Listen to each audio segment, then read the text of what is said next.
ತಿಮೋಥೆಯನಿಗೆ ಬರೆದಂತ 2ನೇ ಪತ್ರಿಕೆ 3ನೇ ಅಧ್ಯಾಯ ವಾಕ್ಯಗಳು 1 ಮತ್ತು 2 ನಾವು ಓದಿ ನೋಡೋಣ. ಆದರೆ ಕಡೆಯ ದಿವಸಗಳಲ್ಲಿ ಕಠಿಣ ಕಾಲಗಳು ಬರುವವು ಎಂಬುದನ್ನು ತಿಳಿದುಕೋ. ಇಲ್ಲಿ ಪೌಲ ತಿಮೋಥೆಗೆ ಪತ್ರ ಬರೀತಾ ಇದ್ದಾರೆ. ಅವ್ರ ಪತ್ರ ಬರೆದು ತಿಮೋಥೆಗೆ ಒಂದು ಮಾತು ಹೇಳ್ತಾರೆ. ಏನ್ ಹೇಳ್ತಾರೆ ಅಂತಂದ್ರೆ, ಆದರೆ ಕಡೆಯ ದಿವಸಗಳಲ್ಲಿ ಕಠಿಣ ಕಾಲಗಳು ಬರುವವೆಂಬುದನ್ನ ತಿಳಿದುಕೋ. ಮಗನೇ, ಪೌಲ್ಗೆ ತಿಮೋಥೆ ಮಗ, ಆತ್ಮೀಯ ಮಗ. ತನ್ನ ಬರೆಯ ಮಾತು, ಮಗನೇ, ಕಡೆಯ ದಿವಸಗಳಲ್ಲಿ ಕಠಿಣ ಕಾಲಗಳು ಬರುತ್ತವೆ ಅನ್ನೋದನ್ನ ತಿಳಿದುಕೋ ಅಂತ ಹೇಳ್ತಾರೆ. ಹಾಗಾದ್ರೆ ಕಠಿಣ ಕಾಲಗಳು ಅಂದ್ರೆ ಏನು? ಕಡೆಯ ಕಾಲಗಳಲ್ಲಿ ಭೂಲೋಕದಲ್ಲಿ ಬದುಕೋದೇ ಕಷ್ಟ, ಈ ಭೂಲೋಕದಲ್ಲಿ ಜೀವನ ಮಾಡೋದೇ ಕಷ್ಟ ಆಗ್ಬಿಡುತ್ತೆ. ಯಾವ ಕಷ್ಟ? ದುಡ್ಡು ಕಾಸಿನ ಕಷ್ಟ ಅಲ್ಲ, ಬೇರೆ ಏನೋ ಕಷ್ಟ ಅಲ್ಲ, ಮನುಷ್ಯರಿಂದ ಉಂಟಾಗುವಂತ ಕಷ್ಟ. ಮನುಷ್ಯರು ಎಂತವರಾಗಿರ್ತಾರೆ ಅಂದ್ರೆ ಅತ್ಯಂತ ದುಷ್ಟರಾಗಿ ಹೋಗೋದ್ರಿಂದ ಮನುಷ್ಯರ ಮಧ್ಯದಲ್ಲಿ ಜೀವಿಸೋದೇ ಕಷ್ಟವಾಗಿ ಬಿಡುತ್ತೆ. ಆಗ ಇಲ್ಲಿ ಪೌಲು ಹೇಳುವಂತ ಮಾತು, ಕಡೆ ದಿವಸಗಳಲ್ಲಿ ಕಠಿಣ ಕಾಲಗಳು ಬರುತ್ತವೆ ಎಂಬುದಾಗಿ ಅವ್ರು ಹೇಳುವಂತದನ್ನು ನಾವು ಕಾಣ್ತೀವಿ. ಆಗ ಆ ಕಠಿಣ ಕಾಲಗಳಲ್ಲಿ ಮನುಷ್ಯರು ಯಾವ ರೀತಿಯಾಗಿ ಇರ್ತಾರೆ ಅಂತ ಅನೇಕ ಗುಣಗಳನ್ನ ಪೌಲು ಬರೆಯುತ್ತಾ ಹೋಗುವಂತದನ್ನ ನಾವು ಕಾಣ್ತೇವೆ. ಅದರಲ್ಲಿ ಮೊದಲಾಗಿ ಪೌಲು ಹೇಳುವಂತ ಮಾತೇನಂತಂದ್ರೆ, ಮನುಷ್ಯರು ಸ್ವಾರ್ಥ ಚಿಂತಕರು. ಕಡೆಯ ಕಾಲಗಳಲ್ಲಿ ಕಠಿಣ ಕಾಲಗಳು ಬರುತ್ತೆ, ಮನುಷ್ಯರು ತುಂಬಾ ದುಷ್ಟರಾಗಿರ್ತಾರೆ. ಅದರಲ್ಲಿ ಪೌಲ್ ಬರೆಯುವಂತ ಮೊದಲನೇ ಮಾತು ಏನು ಅಂತಂದ್ರೆ, ಮನುಷ್ಯರು ಎಂತವರಾಗಿರ್ತಾರೆ ಅಂದ್ರೆ ಸ್ವಾರ್ಥ ಚಿಂತಕರಾಗಿ ಅವರು ಇರ್ತಾರೆ ಅಂತ ಪೌಲ್ ಬರೆಯುವಂತದನ್ನ ನಾವು ಕಾಣ್ತೇವೆ. ಆಗ ಸ್ವಾರ್ಥ ಚಿಂತಕರು ಅಂದ್ರೆ ಯಾರು? ಸ್ವಾರ್ಥ ಚಿಂತಕರು ಅಂದ್ರೆ ಏನು? ಸ್ವಾರ್ಥ ಚಿಂತಕರು ಅಂತಂತಂದ್ರೆ ಅವರ ಸ್ವಾರ್ಥವನ್ನ ನೋಡಿಕೊಳ್ಳುವಂತವ್ರು. ನಾವು ಚೆನ್ನಾಗಿರ್ಬೇಕು, ನಮಗೆ ಎಲ್ಲ ಬೇಕು, ನಮಗೆ ಆರಾಮಾಗಿರ್ಬೇಕು, ಇನ್ನೊಬ್ರು ಹೆಂಗಾದ್ರೂ ಏನಾದ್ರೂ ನಮಗ್ ತೊಂದರೆ ಇಲ್ಲ, ನಾವು ಚೆನ್ನಾಗಿದ್ರೆ ಸಾಕು, ನಮಗೇ ಬೇಕು ಅನ್ನುವಂತ ಮನಸ್ಥಿತಿ ಉಳ್ಳಂತವರುಗಳನ್ನ ಸ್ವಾರ್ಥ ಚಿಂತಕರು ಎಂಬುದಾಗಿ ನಾವು ನೋಡ್ಬೋದು. ಒಂದು ಕಾಲಗಳಿತ್ತು, ಹಿಂದಿನ ಕಾಲಗಳು. ಯಾವ ರೀತಿ ಇತ್ತು ಅಂದ್ರೆ, ಹಿಂದಿನ ಕಾಲಗಳು ಯಾವ್ದಾದ್ರೂ ಒಂದು ಹಳ್ಳಿಯಲ್ಲಿ, ಯಾವ್ದಾದ್ರೂ ಒಂದು ಊರಲ್ಲಿ ಜನಗಳು ವಾಸ ಮಾಡ್ತಾ ಇದ್ದಾರೆ ಅಂತಂದ್ರೆ ಅವರೆಲ್ಲ ಯಾವ ರೀತಿ ಇರೋರು ಅಂತಂದ್ರೆ, ಎಲ್ಲರೂ ಒಬ್ರಿಗೊಬ್ರು ಸಹೋದರರ ತರ ಇರೋರು, ಎಲ್ರು ಒಬ್ರಿಗೊಬ್ರು ಅಣ್ಣ ತಮ್ಮಂದಿರ ತರ ಇರೋರು. ಒಂದು ವೇಳೆ ಯಾರಿಗಾದ್ರೂ ಒಬ್ರು ಕಷ್ಟ ಬರುತ್ತೆ ಅಂದ್ರೆ ಒಬ್ರಿಗೊಬ್ರು ಸಹಾಯ ಮಾಡೋರು. ಯಾರಾದ್ರೂ ಬಡವರು ಇದ್ದಾರೆ ಅಂತಂದ್ರೆ ಒಬ್ರಿಗೊಬ್ರು ಸಹಾಯ ಮಾಡೋರು. ಯಾರಿಗೋ ಏನೋ ತೊಂದರೆ ಆಯ್ತು ಅಂದ್ರೆ ಅದು ನಮಗೇ ಆಯ್ತೇನೋ ಅನ್ನೋ ರೀತಿಯಲ್ಲಿ ಬೇರೆಯವರು ಬಾಧೆ ಪಡ್ತಾ ಇದ್ರು. ಈ ರೀತಿಯಾಗಿ ಜನಗಳು ಒಂದು ಕಾಲದಲ್ಲಿ ಒಬ್ರನ್ನೊಬ್ರು ವಿಚಾರಿಸ್ತಾ ಇದ್ರು, ಒಬ್ರಿಗೊಬ್ರು ಅವರು ನೋಡ್ತಾ ಇದ್ರು. ಹಿಂದಿನ ಕಾಲಗಳಲ್ಲಿ ಶ್ರೀಮಂತರುಗಳು ಕೂಡ ಇರ್ತಾ ಇದ್ರು. ಯಾವ್ದೋ ಒಂದು ಊರು, ಒಂದು ಹಳ್ಳಿ ಇದೆ ಅಂತಂದ್ರೆ ಅಲ್ಲಿ ಶ್ರೀಮಂತರುಗಳಿರೋರು. ಆ ಶ್ರೀಮಂತರುಗಳು ತುಂಬಾ ಜಮೀನು, ದುಡ್ಡು, ಕಾಸು ಎಲ್ಲ ಅನುಕೂಲ ಇರುವಂತವರಾಗಿರೋರು. ಅವ್ರು ಎಂತವರಾಗಿರ್ತಾ ಇದ್ರು ಅಂತಂದ್ರೆ, ಕಷ್ಟ ಅಂತ ಬಂದ್ರೆ ಉದಾರವಾಗಿ ಸಹಾಯ ಮಾಡೋರು. ಬಡವರು ಅಂತ ಇದಾರೆ ಅಂದ್ರೆ, ಅಯ್ಯ ಯಜಮಾನ್ರೇ ಅಂತ ಬಂದ್ರೆ ಉದಾರವಾಗಿ ಸಹಾಯ ಮಾಡುವಂತವ್ರು. ಮತ್ತೆ ಆ ಕಾಲಗಳಲ್ಲಿ ಶ್ರೀಮಂತರುಗಳ ಕುರಿತಾಗಿ ಕೆಲವರು ಮಾತಾಡ್ಕೊಂತ ಇದ್ದಂತ ವಿಷಯ ಏನಂತಂದ್ರೆ, ಅಯ್ಯೋ ನಮ್ಮೂರಲ್ಲಿ ಸಾಹುಕಾರರಿದ್ದಾರೆ, ಎಷ್ಟು ಒಳ್ಳೆಯವ್ರು ಗೊತ್ತ ಸಾಹುಕಾರ, ಕೈ ಎತ್ತು ಮುಗಿಬೇಕು ಅವ್ರಿಗೆ. ನಮ್ಮೂರಲ್ಲಿ ಜಮೀನ್ದಾರ ಇದ್ದಾರೆ, ನಮ್ಮೂರಲ್ಲಿ ಯಜಮಾನರಿದ್ದಾರೆ, ಅಯ್ಯೋ ಎಷ್ಟು ಒಳ್ಳೆಯವ್ರು ಅಂತೀಯ, ಅಯ್ಯ ಯಜಮಾನ್ರೇ ಅಂತ ಹೋದ್ರೆ ಯಾವತ್ತೂ ಬರೀ ಕೈಯಲ್ಲಿ ಕಳಿಸೋದೇ ಇಲ್ಲ, ಅವ್ರ ಮಕ್ಕಳು ಮೊಮ್ಮಕ್ಕಳು ಎಲ್ಲ ಚೆನ್ನಾಗಿರ್ಲಿ ಅಂತ ಅವ್ರೂರಲ್ಲಂತ ಸಾಹುಕಾರರ ಬಗ್ಗೆ ತುಂಬಾ ಹೆಮ್ಮೆಯಿಂದ ಮಾತಾಡೋರು. ಆಗ ಒಂದು ಕಾಲಗಳಲ್ಲಿ ಸಮಾಜ ಯಾವ ತರ ಇತ್ತು ಅಂತಂತಂದ್ರೆ, ಸ್ವಾರ್ಥ ಅನ್ನೋದು ಜಾಸ್ತಿ ಜನಗಳಲ್ಲಿ ಇರಲಿಲ್ಲ. ಅವ್ರು ಉದಾರವಾಗಿರ್ತಾ ಇದ್ರು. ಎಲ್ಲಾ ನಮಗೆ ಬೇಕು, ಎಲ್ಲಾ ನಮಗೆ ಇರಬೇಕು, ಎಲ್ಲಾ ನಾವೇ ಅನುಭವಿಸ್ಬೇಕು, ಈ ರೀತಿಯಾದ ನಡವಳಿಕೆ ಇರಲಿಲ್ಲ. ಇಲ್ಲದಿರುವಂತವ್ರಿಗೆ ಕೊಡ್ತಾ ಇದ್ರು, ಕಷ್ಟದಲ್ಲಿರುವಂತವ್ರಿಗೆ ಸಹಾಯ ಮಾಡ್ತಾ ಇದ್ರು. ಆ ರೀತಿಯಾಗಿ ಸ್ವಾರ್ಥ ಇಲ್ಲದವರುಗಳಾಗಿ ಸಮಾಜ ಒಂದು ಕಾಲಗಳಲ್ಲಿ ತುಂಬಾ ಇತ್ತು. ಆದ್ರೆ ಕಾಲಗಳು ಹೋಗ್ತಾ ಹೋಗ್ತಾ ಏನಾಯ್ತು ಅಂತಂದ್ರೆ, ಸಮಾಜ ಬದಲಾಗೋದಕ್ಕೆ ಶುರುವಾಯ್ತು. ಮನುಷ್ಯರು ಏನ್ ಯೋಚನೆ ಮಾಡೋಕೆ ಶುರು ಮಾಡಿದ್ರು ಅಂದ್ರೆ, ಅಯ್ಯೋ ಊರಲ್ಲಿರೋರಿಗೆಲ್ಲ ನಾವು ನೋಡ್ಕೊಂಡಿದ್ರೆ ನಮ್ ಕತೆ ಅಷ್ಟೇ, ಮೊದಲು ನಮ್ಮನ್ನ ನಾವು ನೋಡ್ಕೊಬೇಕು, ಊರಲ್ಲಿರೋರೆಲ್ಲ ನೋಡ್ತಾ ಇದ್ರೆ ನಮ್ ಕತೆ ಮುಗಿದೋಗುತ್ತೆ ಅಂತ ಬೇರೆಯವ್ರನ್ನ ನೋಡೋದನ್ನ ಮನುಷ್ಯರು ಬಿಟ್ಬಿಟ್ರು. ಇವಾಗ ಏನಂತಂದ್ರೆ, ನಾನು, ನನ್ನ ಹೆಂಡತಿ ಮಕ್ಕಳು, ನಮ್ಮ ತಂದೆ ತಾಯಿ, ನಮ್ಮ ಬಂಧು ಬಳಗ, ನಮ್ಮ ಸ್ನೇಹಿತರು, ನನಗೆ ಬೇಕಾಗಿರೋಂಥವ್ರು ಮಾತ್ರ ನಾವು ನೋಡ್ಕೊಳ್ಳೋಣ. ಬೇರೆ ಯಾರೋ ಪರಿಚಯ ಇಲ್ದಿರೋಂಥವ್ರು ಊರಲ್ಲಿ ಇದ್ದಾರೆ ಅಂದಿನ ಮಾತ್ರಕ್ಕೆ ಅವ್ರ ಕಷ್ಟಕ್ಕೆಲ್ಲ ನಾನೇ ಆಗ್ತಾ ಇದ್ರೆ ಆಮೇಲೆ ನಮ್ಗೆಲ್ಲಿಂದ ಬರುತ್ತೆ ಅಂತ ತಂದ್ಬಿಟ್ಟು ಬೇರೆಯವ್ರ ಬಗ್ಗೆ ಚಿಂತೆ ಮಾಡೋದನ್ನ ಮನುಷ್ಯರು ಬಿಟ್ಬಿಟ್ರು. ಮತ್ತೆ ಹಂಗೆ ಕಾಲಗಳು ಮುಂದುವರಿತಾ ಹೋಗ್ತಾ ಏನಾಯ್ತು ಅಂತಂದ್ರೆ ಇನ್ನ ಬೇರೆ ತರ ಯೋಚನೆ ಮನುಷ್ಯರಿಗೆ ಬಂತು. ಏನಂತಂದ್ರೆ, ಅಯ್ಯೋ ಈ ಬಂಧು ಬಳಗ ಸ್ನೇಹಿತರು ಅಂತ ಅವ್ರನ್ನೆಲ್ಲ ನೋಡ್ಕೊಂಡಿದ್ರೆ ಕತೆ ಮುಗೀತು, ನಮ್ದನ್ನ ನಾವು ನೋಡ್ಕೊಬೇಕಷ್ಟೇ ಅಂತ ಹೇಳಿ ಈಗ ತಾನು, ಹೆಂಡತಿ, ಮಕ್ಕಳು, ಅಪ್ಪ ಅಮ್ಮ, ಅಣ್ಣ ತಮ್ಮಂದಿರು, ಅಕ್ಕ ತಂಗಿದಿರು ಇಷ್ಟು ನೋಡ್ಕೊಂಡ್ರೆ ಸಾಕು, ಬಂಧು ಬಳಗ ಸ್ನೇಹಿತರು ಅಂತ ಎಲ್ಲಾ ನೋಡ್ಕೊಂಡಿದ್ರೆ ಆಮೇಲೆ ಎಲ್ಲಿಂದ ಬರುತ್ತೆ ನಮ್ಗೆ ಅಂತ ಅವ್ರನ್ನೆಲ್ಲ ಬಿಟ್ಬಿಟ್ರು. ಇನ್ನ ಕಾಲ ಮುಂದುವರೆದು ಏನಾಯ್ತು ಅಂತಂದ್ರೆ ಇನ್ನ ಬದಲಾದ್ರು ಮನುಷ್ಯರು. ಬದಲಾಗಿ ಅಯ್ಯೋ ಅಣ್ಣ ತಮ್ಮ ಅಕ್ಕ ತಂಗಿ ಅಂತ ಅನ್ಕೊಂಡಿದ್ರೆ ಆಗಲ್ಲ, ನಾನು ಹೆಂಡತಿ ಮಕ್ಕಳು ಅಪ್ಪ ಅಮ್ಮ ಇಷ್ಟು ನೋಡ್ಕೊಂಡ್ರೆ ಸಾಕು, ಇನ್ನೇ ನಾವು ಅಣ್ಣ ತಂಗಿ ಅಕ್ಕ ತಮ್ಮ ಅನ್ಕೊಂಡು ಹೋದ್ರೆ ಅಷ್ಟೇ ಮುಗಿದೋಯ್ತು ಅಂತ ಅವ್ರಿಗೆ ಅಕ್ಕರೆ ತೋರಿಸುವಂಥದ್ದನ್ನ ಬಿಟ್ಬಿಟ್ರು. ಇನ್ನು ಕಾಲಗಳು ಹೋಗ್ತಾ ಸಮಾಜ ಇನ್ನ ಬದಲಾಗಿ ಏನಂತಂದ್ರೆ, ಅಯ್ಯೋ ಅಪ್ಪ ಅಮ್ಮ ಅಂದ್ಕೊಂಡೆಲ್ಲ ಇದ್ರೆ ಆಗಲ್ಲ, ಮೊದಲು ನಾವು ಹೆಂಡತಿ ಮಕ್ಕಳು ಬದುಕರ್ ನೋಡ್ಬೇಕು ಅಂತಂದ್ಬಿಟ್ಟು ಅಪ್ಪ ಅಮ್ಮನು ಕೂಡ ನೋಡೋದನ್ನ ಬಿಟ್ಬಿಟ್ರು. ನಾನು ನನ್ನ ಹೆಂಡತಿ ಮಕ್ಕಳು ನಾವು ಕುಟುಂಬ ಚೆನ್ನಾಗಿದೀವ, ನಮಗ್ ಮೊದಲು ನಾವು ನೋಡ್ಕೊಳ್ಳೋಣ, ಅಯ್ಯೋ ಇನ್ನೊಬ್ರ ಬಗ್ಗೆ ಯಾಕೆ, ನಾವು ಅಪ್ಪ ನಮ್ಮ ಬಗ್ಗೆ ಯಾಕೆ ಅಂತ ಅಪ್ಪ ಅಮ್ಮನು ಕೂಡ ಬಿಟ್ಬಿಟ್ರು. ಒಂದು ಕಾಲದಲ್ಲಿ ಹೆಂಗಿತ್ತು ಅಂತಂದ್ರೆ, ಒಂದ್ 4 ಜನ ಗಂಡ್ಮಕ್ಳು ಇದಾರೆ ಒಂದು ಕುಟುಂಬದಲ್ಲಿ, ಆಗೆಲ್ಲ ಸಾಮಾನ್ಯವಾಗಿ ತುಂಬಾ ಮಕ್ಳು ಇರ್ತಾ ಇದ್ರು. 4 ಜನ ಮಕ್ಳಿದಾರೆ ಅಂತಂದ್ರೆ 4 ಜನ ಕೆಲ್ಸಕ್ಕೆ ಹೋಗೋರು, ಕೆಲಸ ಮಾಡಿ ಬರೋರು, ಅವ್ರಿಗೆ ಮದ್ವೆಗಳು ಕೂಡ ಆಗಿರೋದು, ಮಕ್ಳು ಕೂಡ ಇರೋದು. ಆದ್ರೆ ಸಂಬಳ ಅವ್ರು ತಗೊಳ್ತಾ ಇರ್ಲಿಲ್ಲ. ಸಂಬಳ ತಗೊಳ್ತಾ ಇದ್ದಾರೆ ಯಾರು ಗೊತ್ತಾ? ಇವ್ರಪ್ಪ. ವಾರಕ್ಕೊಂದ್ ದಿವಸ ಇವ್ರಪ್ಪ ಸಾವುಕಾರ ಹತ್ರ ಹೋಗೋದು, ಸಾವುಕಾರ್ರೆ ನಮ್ಮ ಮಕ್ಳು ಎಷ್ಟ್ ಕೆಲಸ ಮಾಡಾರೆ, ಎಷ್ಟ್ ದಿನ ಬಂದ್ರ ಕೂಲಿಗೆ, ಸರಿ ಆಯ್ತು ಎಷ್ಟಾಗುತ್ತೆ ಸಂಬಳ, ಎಲ್ಲಾರ್ದು ಸಂಬಳ ಎಷ್ಟ್ಕೊಟ್ಬಿಡಿ. ಅವ್ರು ಕೂಡ ಬನ್ರಿ ಯಜಮಾನ್ರೆ ಹೆಂಗ್ ಚೆನ್ನಾಗಿದ್ದೀರಾ, ನಿಮ್ ಮಕ್ಳೆಲ್ಲ ಕೆಲಸ ಮಾಡೋಗವ್ರೆ, ತಗೊಳ್ಳಿ ಸಂಬಳ ಆಯ್ತು ಅಂತ ಅವ್ರ ಅಪ್ಪನ ಸಂಬಳ ಕೊಡೋರು, ಅಪ್ಪ ಮನೆಗೆ ತಗೊಂಡೋಗೋರು. ಆಮೇಲೆ ಮನೇಲಿ ಏನಕ್ ಬೇಕೋ ಎಲ್ಲದಕ್ಕೂ ಅವ್ರಪ್ಪ ಕೊಡೋರು. ಈ ತರ ಕಾಲಗಳಿತ್ತು. ಮಕ್ಳು ಸುಮ್ಮನೆ ಕೆಲಸ ಮಾಡಿ ಮನೆಗೆ ಹೋಗೋದು, ಸಂಬಳ ಇಸ್ಕೊಳಕ್ ಯಾರಾಗೋದು? ಅಪ್ಪ ಹೋಗೋದು. ಕಾರಣ ಆಗ ಮಕ್ಕಳಿಗೆ ಸ್ವಾರ್ಥ ಇಲ್ಲ. ಏಯ್ ನಾನ್ ಕೆಲಸ ಮಾಡಿ ನನಗ್ ಬರ್ಬೇಕು ಸಂಬಳ, ಏನ್ ನಾವ್ ಅಪ್ಪ ಇಸ್ಕೊಳ್ಳೋದು ಅನ್ನೋ ಸ್ವಾರ್ಥ ಇರ್ಲಿಲ್ಲ ಅವ್ರಿಗೆ. ನಾವು ಸಂಬಳ ತಗೋಬೇಕಂದ್ರೆ ಗೊತ್ತೇ ಇರಲಿಲ್ಲ, ನಾವು ಕೆಲಸ ಮಾಡ್ಬೇಕಂತ ಮಾತ್ರ ಅವ್ರಿಗೆ ಗೊತ್ತಿದ್ದು, ಸಂಬಳ ತಗೊಂತಾ ಇದ್ದಲ್ಲ ಅವ್ರಪ್ಪ. ಆಗ ಒಂದ್ ಕಾಲದಲ್ಲಿ ಮಕ್ಕಳು ಕೆಲಸ ಮಾಡೋದು, ಅಪ್ಪ ಸಂಬಳ ತಗೊಳ್ಳೋದು. ಇವತ್ತೇನಾಗಿದೆ ಅಂತಂದ್ರೆ ಮಕ್ಕಳ ಸಂಬಳ ಬ್ಯಾಂಕ್ ಅಕೌಂಟ್ ಅಲ್ಲಿ, ಅಪ್ಪ ಅಮ್ಮ ಬೀದಿಯಲ್ಲಿ. ಒಂದ್ ಕಾಲದಲ್ಲಿ ಮಕ್ಕಳು ಕೆಲಸ ಮಾಡೋದು, ಅಪ್ಪ ಅಮ್ಮ ಕೈಗೆ ದುಡ್ಡು ಬರೋದು. ಇವತ್ತು ಅಪ್ಪ ಅಮ್ಮ ಮಕ್ಕಳ ಸಂಬಳ ಬ್ಯಾಂಕ್ ಅಕೌಂಟ್ ಹೋಗೋದು, ಅಪ್ಪ ಅಮ್ಮ ಬೀದಿಗೆ ಬರೋದು. ಈ ತರ ಆಗ್ಬಿಟ್ಟಿದೆ. ಆಗ ನಾನು ನನ್ನ ಹೆಂಡತಿ ಮಕ್ಕಳು ಇದ್ರೆ ಸಾಕು, ಅಪ್ಪ ಅಮ್ಮ ಯಾಕೆ ಅನ್ನೋಂತ ಒಂದು ಸ್ಥಾನಕ್ಕೆ ಬಂದ್ಬಿಟ್ರು. ಆದ್ರೆ ಇನ್ನೂ ಕಾಲಗಳು ಹೋಗ್ತಾ ಮನುಷ್ಯ ಇನ್ನೂ ಎಷ್ಟು ಸ್ವಾರ್ಥಿ ಆಗ್ಬಿಟ್ಟ ಅಂತಂದ್ರೆ, ಅಯ್ಯೋ ಹೆಂಡತಿ ಮಕ್ಕಳು ಅಂತೆಲ್ಲ ಅನ್ಕೊಂಡಿದ್ರೆ ಆಗಲ್ಲ, ನಾವು ಬದುಕೋದು ನೋಡ್ಬೇಕಂತ ಹೆಂಡತಿ ಮಕ್ಕಳ ಬಗ್ಗೆನೂ ಅಕ್ಕರೆ ತೋರದಿರುವಂತ, ಯೋಚನೆ ಮಾಡದಿರುವಂತ ಸ್ಥಿತಿಗೆ ಮನುಷ್ಯ ಅವತ್ತು ಬಂದ್ಬಿಟ್ಟಿದ್ದಾನೆ. ಆಗ ಕಡೆಗೆ ಮನುಷ್ಯ ಎಲ್ಲಿಗೆ ಬಂದ ಅಂತಂದ್ರೆ, ನಾನೊಬ್ನೇ, ನಾನ್ ಚೆನ್ನಾಗಿರ್ಬೇಕು, ನಾನ್ ತಿನ್ಬೇಕು, ಎಲ್ಲ ನನಗೆ ಬೇಕು. ಹೆಂಡತಿ ಮಕ್ಳು ಏನಾದ್ರು ಆಗ್ಲಿ, ಗಂಡ ಮಕ್ಳೇನಾದ್ರು ಆಗ್ಲಿ, ಯಾರೇನಾದ್ರೂ ಆಗ್ಲಿ, ನಾನ್ ಚೆನ್ನಾಗಿದ್ರೆ ಸಾಕು ಅನ್ನೋಂತ ಒಂದು ಸ್ಥಿತಿಗೆ ಮನುಷ್ಯ ಇವತ್ತು ಬಂದ್ಬಿಟ್ಟಿದ್ದಾನೆ.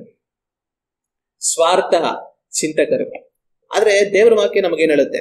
ಆ ದೇವರ ವಾಕ್ಯವನ್ನ ಓದಿ ನೋಡುವಾಗ ಮತ್ತಾಯನು ಬರೆದಂತ ಸುವಾರ್ತೆ 22ನೇ ಅಧ್ಯಾಯ 39ನೇ ವಾಕ್ಯವನ್ನ ನಾವು ಓದಿ ನೋಡೋಣ. ಇದಕ್ಕೆ ಸಮಾನವಾದ 2ನೇ ಆಜ್ಞೆ ಒಂದು ಉಂಟು, ಅದು ಯಾವುದೆಂದರೆ ನಿನ್ನ ನೆರೆಯವನನ್ನು ನಿನ್ನಂತೆಯೇ ಪ್ರೀತಿಸಬೇಕು ಎಂಬುದೇ. ಇಲ್ಲಿ ನಮ್ಮ ಕರ್ತನಾದ ಯೇಸು ಕ್ರಿಸ್ತನು ಒಂದು ಮಾತನ್ನು ಹೇಳ್ತಾರೆ. ಏನಂದ್ರೆ, ಒಂದು ಶಾಸ್ತ್ರಿ ಅವ್ರ ಹತ್ರ ಬಂದು ವಿಚಾರಣೆ ಮಾಡ್ತಾನೆ, ಸ್ವಾಮಿಯೇ ದೇವರ ವಾಕ್ಯದಲ್ಲೆಲ್ಲ ತುಂಬಾ ಮುಖ್ಯವಾದ ವಾಕ್ಯ ಯಾವುದು, ನಾವು ಪಾಲಿಸಬೇಕಾಗಿರುವಂತ ದೇವರು ಇಷ್ಟಪಡುವಂತ ಮುಖ್ಯವಾದ ಆಜ್ಞೆ ಯಾವುದು ಅಂತ ಪ್ರಶ್ನೆ ಮಾಡ್ತಾನೆ. ಆಗ ಯೇಸು ಕ್ರಿಸ್ತನು ಹೇಳ್ತಾರೆ, ನಿನ್ನ ದೇವರಾಗಿರುವ ಕರ್ತನನ್ನು ನೀನು ಪೂರ್ಣ ಪ್ರಾಣದಿಂದಲೂ, ಪೂರ್ಣ ಬಲದಿಂದಲೂ, ಪೂರ್ಣ ಶಕ್ತಿಯಿಂದಲೂ ನೀನು ಪ್ರೀತಿಸಬೇಕು ಅಂತ ಹೇಳ್ಬಿಟ್ಟು, ಅದಕ್ಕೆ ಸರಿಸಮಾನವಾದ ಇನ್ನೊಂದು ಆಜ್ಞೆ ಉಂಟು. ಅಂದ್ರೆ ನೀನ್ ದೇವರನ್ನ ಪ್ರೀತಿಸೋದು ಎಷ್ಟು ಮುಖ್ಯವೋ ಅಷ್ಟೇ ಸರಿಸಮಾನವಾಗಿ ಪ್ರೀತಿ ಮಾಡ್ಬೇಕಾದ್ರೆ ಇನ್ನೊಬ್ರು ಇದ್ದಾರೆ. ಅವ್ರು ಯಾರು ಅಂತಂದ್ರೆ ನಿನ್ನ ನೆರೆಯವರನ್ನ. ಆಗ ನಿನ್ನ ನೆರೆಯವನು ಅಂದ್ರೆ ಯಾರು? ನೆರೆಯವನು ಅಂತಂದ್ರೆ ನಮ್ಮ ಸುತ್ತಮುತ್ತ ಇರೋರು ಅಂತ. ಹಂಗಂದ್ರೆ ಇಡೀ ಭೂಲೋಕದಾದ್ಯಂತ ಇರುವ ಎಲ್ಲಾ ಮನುಷ್ಯರುಗಳನ್ನ, ಇತರಗಳನ್ನ ನಾವು ನಮ್ಮಂತೆ ಪ್ರೀತಿಸಬೇಕೆಂಬುದಾಗಿ ಯೇಸು ಕ್ರಿಸ್ತನ ಹೇಳುವಂತದ್ದನ್ನ ನಾವು ಕಾಣ್ತೇವೆ. ಅದು ದೇವರನ್ನ ಪ್ರೀತಿಸೋದಕ್ಕೆ ಸಮ. ದೇವರನ್ನ ನಾವು ಪೂರ್ಣ ಹೃದಯದಿಂದಲೂ, ಪೂರ್ಣ ಪ್ರಾಣದಿಂದಲೂ, ಪೂರ್ಣ ಬುದ್ಧಿಯಿಂದಲೂ ಪ್ರೀತಿಸಬೇಕು. ಅದಕ್ಕೆ ಸರಿಸಮಾನವಾದ ಆಜ್ಞೆ. ಇನ್ನೊಬ್ಬರನ್ನು, ನಿನ್ನ ನೆರೆಯವರನ್ನು, ಇತರರನ್ನು ನಿನ್ನಂತೆಯೇ ನೀನು ಪ್ರೀತಿ ಮಾಡಬೇಕು ಅಂತ ಯೇಸು ಕ್ರಿಸ್ತನ ಹೇಳ್ತಾರೆ. ಅದು ಮಾತ್ರ ಅದನ್ನ ಮತ್ತಾಯನ ಬರೆದ ಸುವಾರ್ತೆ 7ನೇ ಅಧ್ಯಾಯ 12ನೇ ವಾಕ್ಯವನ್ನ ನಾವು ಓದಿ ನೋಡೋಣ. ಅಂತೂ ಜನರು ನಿಮಗೆ ಏನೇನು ಮಾಡಬೇಕೆಂದು ಅಪೇಕ್ಷಿಸುತ್ತೀರೋ ಅದನ್ನೇ ನೀವು ಅವರಿಗೆ ಮಾಡಿರಿ. ಇದೇ ಧರ್ಮಶಾಸ್ತ್ರದ ಮತ್ತು ಪ್ರವಾದಿಗಳ ತಾತ್ಪರ್ಯ. ಇಲ್ಲೂ ಕೂಡ ಯೇಸು ಕ್ರಿಸ್ತನು ಅದೇ ರೀತಿಯಾದ ಇನ್ನೊಂದು ಮಾತು ಹೇಳ್ತಾರೆ. ಅವ್ರು ಹೇಳೋದೇನಂತಂದ್ರೆ, ಜನರು ನಿಮಗೆ ಏನೇನು ಮಾಡಬೇಕೆಂದು ಅಪೇಕ್ಷಿಸುತ್ತೀರೋ ಅದನ್ನೇ ನೀವು ಅವರಿಗೆ ಮಾಡಿರಿ. ಅನೇಕ ಸಮಯಗಳಲ್ಲಿ ಮನುಷ್ಯರು ಏನ್ ಹೇಳ್ತಾ ಇರ್ತಾರೆ, ಬೇರೆಯವ್ರನ್ನೆಲ್ಲ ಕೊರತೆ ಹೇಳ್ತಾ ಇರ್ತಾರೆ. ನನ್ನನ್ನು ನೋಡೋರಿಲ್ಲ, ನನ್ನನ್ನು ವಿಚಾರಿಸೋರಿಲ್ಲ, ನನಗ್ ಕೊಡೋರಿಲ್ಲ, ನನಗ್ ಮಾಡೋರಿಲ್ಲ, ನನ್ನನ್ನು ಗಮನಿಸೋರಿಲ್ಲ, ಅಯ್ಯೋ ಅಂತ ಅನ್ಬಿಟ್ಟು ಅವ್ರ ಬಗ್ಗೆ ಅವ್ರು ಮಾತಾಡ್ಕೊಂಡು ಬೇರೆಯವ್ರು ಯಾರು ಸರಿ ಇಲ್ಲ, ನನ್ನನ್ನು ಯಾರು ನೋಡ್ತಾನೆ ಇಲ್ಲ ಅಂತ ಹೇಳ್ಕೊಳ್ಳೋರಿದ್ದಾರೆ. ಆದ್ರೆ ಯೇಸು ಕ್ರಿಸ್ತನ ಏನ್ ಹೇಳ್ತಾರೆ ಅಂತಂದ್ರೆ, ಜನರು ನಿನಗೆ ಏನೇನು ಮಾಡಬೇಕೆಂದು ನೀನು ಅಪೇಕ್ಷಿಸುತ್ತೀಯೋ ಅದನ್ನು ನೀವು ಅವರಿಗೆ ಮಾಡಿರಿ. ಹಾಗಾದ್ರೆ ನೀವೇನ್ ಹೇಳ್ತಾ ಇದ್ದೀರಾ, ನಮಗ್ ಅವ್ರು ಮಾಡಿಲ್ಲ, ಇವ್ರು ಮಾಡಿಲ್ಲ, ಅವ್ರು ಕೊಟ್ಟಿಲ್ಲ, ಅವ್ರು ಸರಿ ಇಲ್ಲ, ಇವ್ರು ಸರಿ ಇಲ್ಲ ಅಂತ ಹೇಳ್ಕೊಂಡಿದ್ದೀರಾ. ಆದ್ರೆ ನೀವೇನ್ ಮಾಡ್ತಾ ಇದ್ದೀರಾ, ನೀವು ಮಾಡೋದನ್ನ ಮರ್ತೋಗಿದ್ದೀರಾ. ಎಲ್ರು ನಿಮಗ್ ಮಾಡ್ಬೇಕು ಹೊರತು ನೀವು ಮಾತ್ರ ಯಾರಿಗೂ ಮಾಡೋದಿಲ್ಲ. ಆದ್ರೆ ಮನುಷ್ಯನೇ ನಿನ್ ಮನೆ ತಿರುಗು, ನೀನ್ ಅವ್ರು ಮಾಡಿಲ್ಲ, ಇವ್ರು ಮಾಡಿಲ್ಲ, ಅವ್ರು ನೋಡಿಲ್ಲ, ಇವ್ರು ನೋಡಿಲ್ಲ ಅಂತೀಯಲ್ಲ, ನೀನೇನ್ ಮಾಡ್ತಾ ಇದೀಯಾ? ನೀನು ಏನು ಮಾಡ್ತಾ ಇಲ್ಲ. ಆದ್ರೆ ನೀನೇನ್ ಮಾಡು, ಇನ್ನೊಬ್ರು ನಿನಗೇನೋ ಮಾಡ್ಬೇಕನ್ನೋದನ್ನ ನೀನು ಹೆಂಗ್ ಅಪೇಕ್ಷಿಸ್ತೀಯೋ ಅದೇ ತರ ನೀನು ಇನ್ನೊಬ್ರಿಗೆ ಮಾಡು. ನಿನಗೆ ಕಷ್ಟ ಇರ್ಬೋದು, ನಿನಗೆ ಯಾರು ಸಹಾಯ ಮಾಡ್ತಾ ಇಲ್ಲ ಅಂತ ಹೇಳ್ತಾ ಇರ್ಬೋದು, ಆದ್ರೆ ನಿನ್ನ ಹತ್ರ ಇರೋದನ್ನ ಇನ್ನೊಬ್ರಿಗೆ ನೀನ್ ಕೊಟ್ಟು ನೀನ್ ಸಹಾಯ ಮಾಡು, ನೀನ್ ಇನ್ನೊಬ್ರಿಗೆ ಮಾದರಿ ತೋರಿಸು ಅಂತ ಯೇಸು ಕ್ರಿಸ್ತನು ಹೇಳುವಂತದನ್ನ ನಾವು ಕಾಣ್ತೀವಿ. ಆಗ ಅವ್ರು ಹೇಳಿದ ಮಾತು ಒಂದು, ನಿನ್ನಂತೆಯೇ ನಿನ್ನ ನೆರೆಯವರನ್ನ ಪ್ರೀತಿಸು. ಇನ್ನೊಂದು, ಬೇರೆಯವರು ನಿನಗೇನ್ ಮಾಡ್ಬೇಕಂತ ನೀನು ಅಪೇಕ್ಷಿಸ್ತೀಯೋ ನೀನ ಅದನ್ನೇ ಅವರಿಗೆ ಮಾಡು. ಆಗ ದೇವರ ಉದ್ದೇಶ ಏನಂತಂದ್ರೆ, ಮನುಷ್ಯರು ಸ್ವಾರ್ಥ ಇಲ್ಲದವರುಗಳಾಗಿ ಬದುಕಬೇಕಂತ ಹೇಳಿ. ಸ್ವಾರ್ಥ ಇಲ್ಲದಿರುವಂತ ಮನುಷ್ಯನು ಯಾರು? ತನ್ನಂತೆ ಇನ್ನೊಬ್ಬರನ್ನ ಪ್ರೀತಿ ಮಾಡುವನು. ತನ್ನಂತೆ ಇತರರನ್ನ ಪ್ರೀತಿ ಮಾಡೋದಕ್ಕೆ ಅರ್ಥ ಏನು? ಒಂದು ವೇಳೆ ಒಂದಿಷ್ಟು ಊಟ ಇದೆ, ನಾನು ಇದೀನಿ ಊಟ ಮಾಡಕ್ಕೆ, ಇನ್ನೊಬ್ಬ ಹಸ್ಕೊಂಡಿರುವಂತ ಇನ್ನೊಬ್ಬ ಇದ್ದಾನೆ. ಅವಾಗ ಇಷ್ಟು ಊಟದಲ್ಲಿ ನಾವೇನ್ ಮಾಡ್ಬೋದು? ನೋಡಪ್ಪ, ಇಷ್ಟು ಊಟ ಇದೆ, ನಾನು ಊಟ ಮಾಡ್ಬೇಕು, ನೀನು ಹಸ್ಕೊಂಡಿದ್ದೆ ಪಾಪ, ಊಟ ಮಾಡ್ಬೇಕು. ಸರಿ, ಏನ್ ಮಾಡೋಣ? ಇಲ್ಲ, ಅರ್ಧ ನೀನ್ ತಗೋ, ನೀನ್ ತಿನ್ನು, ಇನ್ನಿನ್ ಅರ್ಧ ನಾನ್ ತಿಂತೀನಿ. ನಾನು ಹೊಟ್ಟೆ ತುಂಬಿಸ್ಕೊಂಡು ಚೆನ್ನಾಗಿರ್ತೀನಿ, ನೀನು ಹಸಿರು ನೀಗಿಸ್ಕೊಂಡು ನೀನು ಚೆನ್ನಾಗಿರು, ನಾವಿಬ್ರು ಚೆನ್ನಾಗಿರೋಣ ಅಂತ ಹೇಳೋದು ನನ್ನಂತೆ ಇನ್ನೊಬ್ರನ್ನ ಪ್ರೀತಿಸೋದು. ನಾನೇನು ಊಟ ಮಾಡ್ತೀನಿ, ಊಟ ಮಾಡಿಲ್ಲ ಅಂದ್ರೆ ನನಗೆ ಹಸಿವಾಗುತ್ತೆ, ಹಸಿವಾದ್ರೆ ಸಂಕಟ ಆಗುತ್ತೆ. ಆಗ ಅದು ಆಗಬಾರದು, ನಾನು ಚೆನ್ನಾಗಿರ್ಬೇಕು, ದಷ್ಟಪುಷ್ಟವಾಗಿರ್ಬೇಕು, ನನಗೆ ಆರೋಗ್ಯ ಇರಬೇಕು, ನಾನು ಕಷ್ಟ ಪಡಬಾರ್ದು ಅಂತ ನಾನು ಊಟ ಮಾಡ್ತೀನಿ. ಆದ್ರೆ ಇನ್ನೊಬ್ಬ ಹಸುಕೊಂಡಿದ್ದಾನೆ, ಅವನಿಗೆ ಊಟ ಇಲ್ಲ, ಅವನ ಕಷ್ಟದಲ್ಲಿ ಬಾಧೆಲ್ಲ ಇದ್ದಾನೆ. ಆಗ ನನ್ನಂತೆ ನಾನು ಅವನ ಪ್ರೀತಿ ಮಾಡಿದ್ರೆ ನಾನೇನ್ ಮಾಡ್ಬೇಕು? ಇರೋ ಅನ್ನ ಎಲ್ಲ ನಾನೇ ತಿನ್ಬೇಕು, ನೀನ್ ಹಸ್ಕೊಂಡು ಸಾಯಿ, ನನಗೇನಾಗ್ಬೇಕು ಅಂತ ಅನ್ಕೊಳೋದಿಲ್ಲ. ನಾನು ನನ್ನಂತೆ ಅವನ ಪ್ರೀತಿ ಮಾಡಿದ್ರೆ ನಾನು ಅರ್ಧ ತಿಂತೀನಿ, ನೀನ್ ಅರ್ಧ ತಿನ್ನು ಅಂತ ಅವನು ಕೊಡ್ತೀನಿ. ಯಾಕಂದ್ರೆ ನನ್ನಂತೆ ಅವನ ಮನುಷ್ಯ, ನನ್ನಂತೆ ಅವನಿಗೂ ಕೂಡ ಹಸಿವಾಗುತ್ತೆ, ಇರೋದ್ರಲ್ಲಿ ಅವನಿಗೂ ಕೊಡ್ಬೇಕು, ಪಾಪ ಅವನೆಲ್ಲೋಗ್ತಾನೆ. ಆಗ ನನ್ನಂತೆ ನಾನು ಇನ್ನೊಬ್ಬರನ್ನ ಪ್ರೀತಿ ಮಾಡಿದ್ರೆ ಇರೋದ್ರಲ್ಲಿ ನಾನು ಹಂಚಿಕೊಡ್ತೀನಿ. ಆದ್ರೆ ನನ್ನಂತೆ ನಾನು ಅವನನ್ನ ಪ್ರೀತಿ ಮಾಡಿಲ್ಲ ಅಂತಂದ್ರೆ ಇರೋದ್ನೆಲ್ಲ ನಾನೇ ತಿನ್ಬಿಟ್ಟು ನೀನ್ ಹಸ್ಕೊಂಡ್ ಸಾಯಿ, ನಾನೇನ್ ಮಾಡ್ಲಿ, ಏನಾದ್ರು ಮಾಡ್ಕೊ ಅಂತ ಅನ್ಬಿಡ್ತೀನಿ. ಆಗ ಸ್ವಾರ್ಥ ಇಲ್ಲದೆ ಇರುವಂತವ್ರು ಬೇರೆಯವರನ್ನ ಅವರಂತೆ ಪ್ರೀತಿಸೋದಕ್ಕೆ ಸಾಧ್ಯ. ಆದ್ರೆ ಸ್ವಾರ್ಥ ಇರುವಂತವ್ರು ಬೇರೆಯವರನ್ನ ಅವರಂತೆ ಪ್ರೀತಿಸೋದಕ್ಕೆ ಸಾಧ್ಯ ಇಲ್ಲ. ಸ್ವಾರ್ಥ ಇಲ್ಲದಿರುವಂತವರು ಬೇರೆಯವರು ನಮಗೆ ಮಾಡ್ಬೇಕಂತ ಏನೆಲ್ಲ ಕಾರ್ಯ ನಿರೀಕ್ಷೆ ಮಾಡ್ತೀವೋ ಅದೇ ತರ ಅವರು ಇನ್ನೊಬ್ರಿಗೂ ಮಾಡ್ತಾರೆ. ಆದ್ರೆ ಸ್ವಾರ್ಥ ಪರರು ಏನ್ ಮಾಡ್ತಾರೆ ಅಂತಂದ್ರೆ, ಅವ್ರು ಮಾತ್ರ ಎಲ್ರು ಮಾಡ್ಬೇಕಂತ ಇಷ್ಟಪಡ್ತಾರೆ, ಆದ್ರೆ ಇವರು ಮಾತ್ರ ಯಾರಿಗೂ ಮಾಡೋದಿಲ್ಲ. ಆದ್ರೆ ದೇವರ ಉದ್ದೇಶ ಅದಲ್ಲ. ದೇವರ ಉದ್ದೇಶ ನಾವು ಸ್ವಾರ್ಥ ಇಲ್ಲದವರಾಗಿ ಬೇರೆಯವರನ್ನು ಪ್ರೀತಿಸಬೇಕು, ಬೇರೆಯವರು ನಮಗೆ ಮಾಡ್ಬೇಕನ್ನೋ ಕಾರ್ಯಗಳನ್ನು ನಾವೇ ಇತರಿಗೆ ಮಾಡಬೇಕು ಎಂಬುದಾಗಿ ದೇವರು ಇಷ್ಟಪಡ್ತಾರೆ. ಹಲ್ಲೆಲೂಯಾ. ಆದ್ರೆ ಸಮಾಜ ಯಾವ ತರ ಇದೆ? ಅಂತಂದ್ರೆ ಅದು ಕಾಲಗಳು ಕಳೆಯುತ್ತಾ ಹೆಚ್ಚು ಸ್ವಾರ್ಥಕ್ಕೆ ಒಳಗಾಗಿ ಮನುಷ್ಯರು ಜೀವಿಸ್ತಾ ಇದ್ದಾರೆ. ನಾನ್ ಚೆನ್ನಾಗಿರ್ಬೇಕು ಸಾಕು ಅನ್ನೋ ರೀತಿ ಮನೋಭಾವದಲ್ಲಿ ಮನುಷ್ಯರು ಬದುಕ್ತಾ ಇದ್ದಾರೆ ಹೊರತು ಬೇರೆಯವ್ರ ಬಗ್ಗೆ ಮನುಷ್ಯರು ಚಿಂತೆ ಮಾಡ್ತಾ ಇಲ್ಲ. ಆದ್ರೆ ಈ ವಾಕ್ಯವನ್ನ ಧ್ಯಾನ ಮಾಡುವಾಗ ನಾನು ನೀವು ಯಾವ ತರ ಇದ್ದೀವಿ ಅನ್ನೋದನ್ನ ಒಂದು ಕ್ಷಣ ಯೋಚನೆ ಮಾಡಬೇಕು. ಸಮಾಜ ಸ್ವಾರ್ಥದಿಂದ ಕೂಡಿದೆ. ಆದ್ರೆ ನಿಮ್ಮ ಪ್ರಶ್ನೆ ಏನು? ನಾವು ಯಾವ ತರ ಇದ್ದೀವಿ? ಇವತ್ತು ಅನೇಕರು ಯೇಸು ಕ್ರಿಸ್ತನನ್ನ ನಂಬಿ ಬಂದು ಸಭೆಯಲ್ಲಿ ವಿಶ್ವಾಸಿಗಳಾಗಿದ್ದು ಅವ್ರ ಸ್ವಾರ್ಥ ಮನೋಭಾವದಿಂದ ಮನ ತಿರುಗದಿರುವಂತ ಎಷ್ಟೋ ಜನಗಳಿದ್ದಾರೆ. ದೇವರನ್ನ ನಂಬಿರ್ತಾರೆ, ಎಷ್ಟೋ ಕಾಲದ ದೇವರಿಗೋಸ್ಕರವಾಗಿ ಜೀವಿಸ್ತಾ ಇರ್ತಾರೆ. ಆದ್ರೆ ತಮ್ಮ ಸ್ವಾರ್ಥ ಮನೋಭಾವವನ್ನ ಎಷ್ಟೋ ಜನ ಬಿಟ್ಟಿರೋದಿಲ್ಲ. ಇದರಿಂದ ಏನಾಗುತ್ತೆ ಅಂತಂದ್ರೆ ದೇವರ ನಾಮ ದೂಷಣೆಗೆ ಒಳಗಾಗುತ್ತೆ. ಅವರು ಸ್ವಾರ್ಥವುಳ್ಳಂತ ನಡವಳಿಕೆಯನ್ನು ತೋರಿಸುವಾಗ ಸಮಾಜದಲ್ಲಿ ಅವ್ರನ್ನ ನೋಡುವಂತ ಮನುಷ್ಯರು ಇದನ್ನ ಇವ್ರು ಯೇಸು ಕ್ರಿಸ್ತಂತ ಕಳ್ಕೊಂಡಿರೋದು, ಇದಕ್ಕೆ ಅವ್ರು ಚರ್ಚಿಗೆ ಹೋಗೋದು, ಇದಕ್ಕೆ ಅವ್ರು ಬೈಬಲ್ ಓದೋದು, ಎಷ್ಟು ಸ್ವಾರ್ಥಿಗಳು ನೋಡಿ ಇವರು ಅಂತ ಹೇಳಿ ದೇವರನ್ನ ದೂಷಿಸ್ತಾರೆ. ಇದು ಮಾತ್ರ ಅಲ್ಲಿದರ ರಕ್ಷಣೆ ಹೊಂದಿದ್ದು ಸ್ವಾರ್ಥ ಮನೋಭಾವದಿಂದ ಮನೆ ತಿರುಗದಿರುವಂತ ಜನಗಳಿಂದಾಗಿ ಅನೇಕರು ಯೇಸು ಕ್ರಿಸ್ತನನ್ನ ನಂಬದೆ ಹೋಗೋದಕ್ಕೆ ಇವರೇ ತಡೆ ಆಗ್ಬಿಡ್ತಾರೆ. ಹಂಗಂದ್ರೆ ಒಂದು ವೇಳೆ ಸ್ವಾರ್ಥ ಇಲ್ಲದವರುಗಳಾಗಿ ದೇವರನ್ನ ಹಿಂಬಾಲಿಸುವಂತವ್ರು ಜೀವಿಸುವಾಗ ಅವರ ನಡವಳಿಕೆಯನ್ನು ಕಂಡು ಅನೇಕರು ಪ್ರಯೋಜನ ಹೊಂದಿ ನಾವು ಸಹ ಇವರು ಹಿಂಬಾಲಿಸುವಂತ ಯೇಸುವನ್ನು ಹಿಂಬಾಲಿಸೋಣ, ಆತನ ಉಪದೇಶಗಳನ್ನು ಹಿಂಬಾಲಿಸೋಣ, ದೇವರ ಬಳಿಗೆ ನಾವು ಹೋಗೋಣ ಅಂತ ಹೇಳಿ ಅವರ ಮುಖಾಂತರ ದೇವರ ಬಳಿಗೆ ಬರುವುದಕ್ಕೆ ಅವಕಾಶ ಇರುತ್ತೆ. ಆದ್ರೆ ಒಂದು ವ್ಯಕ್ತಿ ತನ್ನ ಸ್ವಾರ್ಥಪರನಾಗಿ ಜೀವಿಸ್ತಾ ಇದ್ದು ದೇವರು ನಂಬ್ಕೊಂಡಿದ್ದೀನಿ ಅಂತ ಹೇಳ್ಕೊಂಡು ಓಡಾಡ್ತಾ ಇದ್ರೆ ಅದನ್ನ ನೋಡುವಂತವ್ರು ಏನ್ ಮಾಡ್ತಾರೆ, ದೇವರನ್ನ ಇನ್ನೂ ನಂಬದೆ ಹೋಗ್ತಾರೆ. ಇವನೇ ಸರಿ ಇಲ್ಲ, ಇವನ್ ದೇವ್ರು ನಂಬ್ಕೊಂಡವ್ರೆ ನಮ್ಗದ ಏನಾಗ್ಬೇಕು ಅಂತ ಹೇಳಿ ಆ ಮನುಷ್ಯರೇ ಬೇರೆಯವರು ದೇವರ ಬಳಿಗೆ ಬರೋದಕ್ಕೆ ತಡೆಯಾಗ್ಬಿಡ್ತಾರೆ. ಮತ್ತೆ ಇನ್ನು ತಮ್ಮ ಸ್ವಾರ್ಥ ನಡವಳಿಕೆಯಿಂದ ಅನೇಕ ವಿಶ್ವಾಸಿಗಳು ಬೇರೆಯವರು ಕ್ರಿಸ್ತನನ್ನು ಬಿಟ್ಟು ಹಿಂಜರುವುದಕ್ಕೆ ಅವಕಾಶ ಕಾರಣದಾಗ್ಬಿಡ್ತಾರೆ. ದೇವರನ್ನು ನಂಬಿ ಬಂದಿರ್ತಾರೆ, ದೇವರು ಸಭೆಯಲ್ಲಿರುವಂತವರೆಲ್ಲ ಯೇಸು ಕ್ರಿಸ್ತನ ಹಾಗೇನೆ ಒಳ್ಳೆಯವರು, ಪರಿಶುದ್ಧರು, ನೀತಿವಂತರು, ಮೋಸ ಮಾಡೋದಿಲ್ಲ, ಅನ್ಯಾಯ ಮಾಡೋದಿಲ್ಲ, ಉದಾರವಾದ ಮನಸ್ಸುಳ್ಳವರು ಅನ್ನೋ ಭಾವನೆಯಿಂದ ಸಭೆಗಳಿಗೆ ಬರ್ತಾರೆ. ಆದ್ರೆ ಒಂದೆರಡು ದಿವಸ ಹೋಗ್ತಾ ಹೋಗ್ತಾ ಸಭೆಯಲ್ಲಿರುವಂತ ಬೇರೆ ಸ್ವಾರ್ಥವುಳ್ಳಂತ ಕೆಟ್ಟ ನಡವಳಿಕೆ ಅನುಸರಿಸುವಂತ ಮನುಷ್ಯರನ್ನ ನಾವು ನೋಡುವಾಗ ಅವ್ರಿಗೇನಾಗ್ಬಿಡುತ್ತೆ, ಬೇಜಾರಾಗ್ಬಿಡುತ್ತೆ. ಅಯ್ಯೋ ಲೋಕ ಸರಿ ಇಲ್ಲ ಅಂತ ಸಭೆಗೆ ಬಂದ್ರೆ ಈ ಸಭೆಯಲ್ಲಿರೋರು ಸರಿ ಇಲ್ಲ, ಈ ಸಭೆಗೆ ಹೋಗಿ ನನ್ಗೇನ್ ಪ್ರಯೋಜನ ಅಂತ ಯೇಸು ಕ್ರಿಸ್ತನ ಬಳಿಗೆ ಬರುವುದನ್ನೇ ಬಿಟ್ಟು ಬಿಡ್ತಾರೆ. ಮತ್ತೆ ತಮ್ಮಲ್ಲಿರುವಂತ ಇಂಥ ಸ್ವಾರ್ಥ ನಡವಳಿಕೆಯಿಂದ ಅನೇಕರನ್ನ ಅವ್ರ ಬಾಧೆಗಳು ಪಡಿಸ್ತಾ ಇರ್ತಾರೆ, ಅನೇಕರ ಕಣ್ಣಲ್ಲಿ ಕಣ್ಣೀರು ತರಿಸ್ತಾ ಇರ್ತಾರೆ, ಅನೇಕರನ್ನ ನೋಯಿಸ್ತಾ ಇರ್ತಾರೆ. ಸಮಾಜ ಸ್ವಾರ್ಥದಿಂದ ಇವತ್ತು ಕೂಡಿದೆ, ಆದ್ರೆ ಸಭೆ ಯಾವ ತರ ಇದೆ, ದೇವರನ್ನ ಹಿಂಬಾಲಿಸುವಂತವರು ಯಾವ ತರ ಇದ್ದಾರೆ, ದೇವರು ನಿರೀಕ್ಷೆ ಮಾಡುವಂತದ್ದು ನಾವು ನಮ್ಮಂತೆ ಇದರನ್ನ ಪ್ರೀತಿಸಬೇಕಂತ ಹೇಳಿ, ಬೇರೆಯವರು ನಮಗೇನೆಲ್ಲ ಮಾಡ್ಬೇಕಂತ ಬಯಸ್ತೀವೋ ಅದನ್ನ ನಾವೇ ಇನ್ನೊಬ್ಬರಿಗೆ ಮಾಡಬೇಕಂತ ಹೇಳಿ ದೇವರು ಬಯಸ್ತಾರೆ. ಆದ್ರೆ ಲೋಕ ಆ ರೀತಿಯಾಗಿಲ್ಲ. ಆದ್ರೆ ಕಟ್ಟ ಕಡೆಗೆ ಸಭೆ, ಆತನ ಶರೀರವಾಗಿರುವಂತ ಸಭೆ ಯಾವ ತರ ಇದೆ, ಆ ಸಭೆನೂ ಕೂಡ ಆ ತರ ಇಲ್ಲ. ಅದೇ ದುಃಖಕರವಾದ ಸಂಗತಿ. ಇವತ್ತು ನಾನು ನೀವು ಯಾವ ತರ ಇದ್ದೀವಿ, ಸ್ವಾರ್ಥ ಉಳ್ಳವರಾಗಿ ಜೀವಿಸ್ತಾ ಇದ್ದೇವಾ ಅಥವಾ ಸ್ವಾರ್ಥ ಇಲ್ಲದವರಾಗಿ ಜೀವಿಸ್ತಾ ಇದ್ದೇವಾ, ನಮ್ಮನ್ನು ನಾವು ಪ್ರಶ್ನೆ ಮಾಡಿಕೊಂಡು ನೋಡಬೇಕು.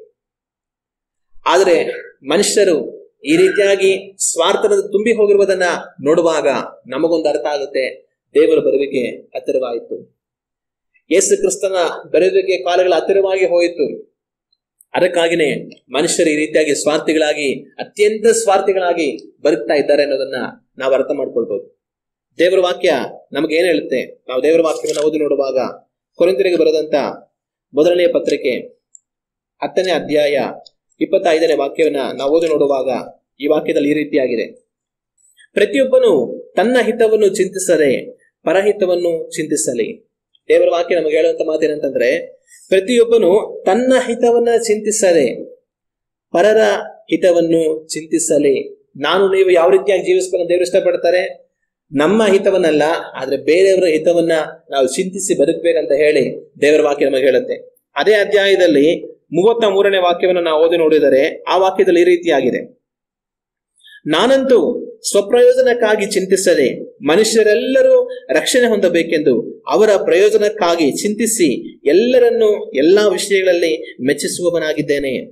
ಇಲ್ಲಿ ಅಪೊಸ್ತಲನಾಗಿರುವಂತ ಪೌಲನು ಕೊರಿಂಥದವರಿಗೆ ಬರೀತಾ ತಾನೇನ್ ಹೇಳ್ತಾನೆ ಅಂತಂದ್ರೆ, ನಾನು ಸ್ವಪ್ರಯೋಜನಕ್ಕಾಗಿ ಚಿಂತಿಸದೆ, ನಾನು ನನ್ನ ಸ್ವಂತ ಪ್ರಯೋಜನಕ್ಕಾಗಿ ಚಿಂತೆ ಮಾಡೋದಿಲ್ಲ, ಆದ್ರೆ ನಾನು ಚಿಂತೆ ಮಾಡೋದಲ್ಲ ಏನು, ಮನುಷ್ಯರೆಲ್ಲರೂ ರಕ್ಷಣೆ ಹೊಂದಬೇಕೆಂದು, ಹೆಂಗಾದ್ರೂ ಎಲ್ಲಾ ಮನುಷ್ಯರು ರಕ್ಷಣೆಗೆ ಬರಬೇಕು ಅಂತ ಹೇಳಿ ಅವರ ಪ್ರಯೋಜನಕ್ಕಾಗಿ ಚಿಂತಿಸಿ, ಅಂದ್ರೆ ಅವ್ರ ರಕ್ಷಣೆ ಬರೋದಕ್ಕೆ ಏನೆಲ್ಲ ನಾನು ಮಾಡ್ಬೋದು ಅದನ್ನ ನಾನು ಮಾಡಿ ಎಲ್ಲರನ್ನು ಎಲ್ಲಾ ವಿಷಯಗಳಲ್ಲಿ ಮೆಚ್ಚಿಸುವವನಾಗಿದ್ದೇನೆ.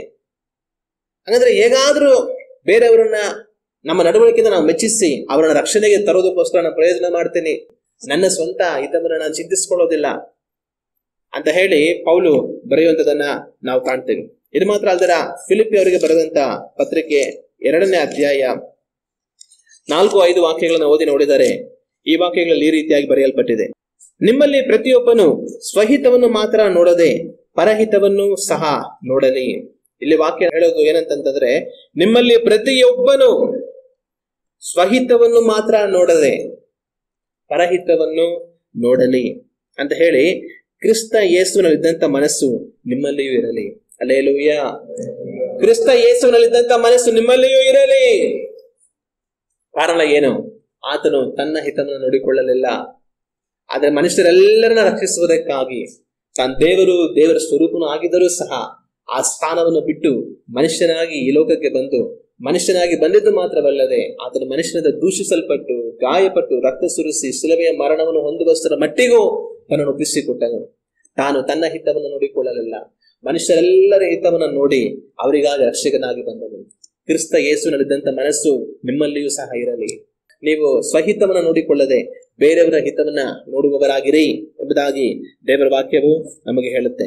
ನಾವು ರೋಮಾಪುರದವರೆಗೆ ಬರೆದಂತ ಪತ್ರಿಕೆ 15ನೇ ಅಧ್ಯಾಯ ವಾಕ್ಯಗಳು 2 ಮತ್ತು 3 ಓದಿ ನೋಡೋಣ.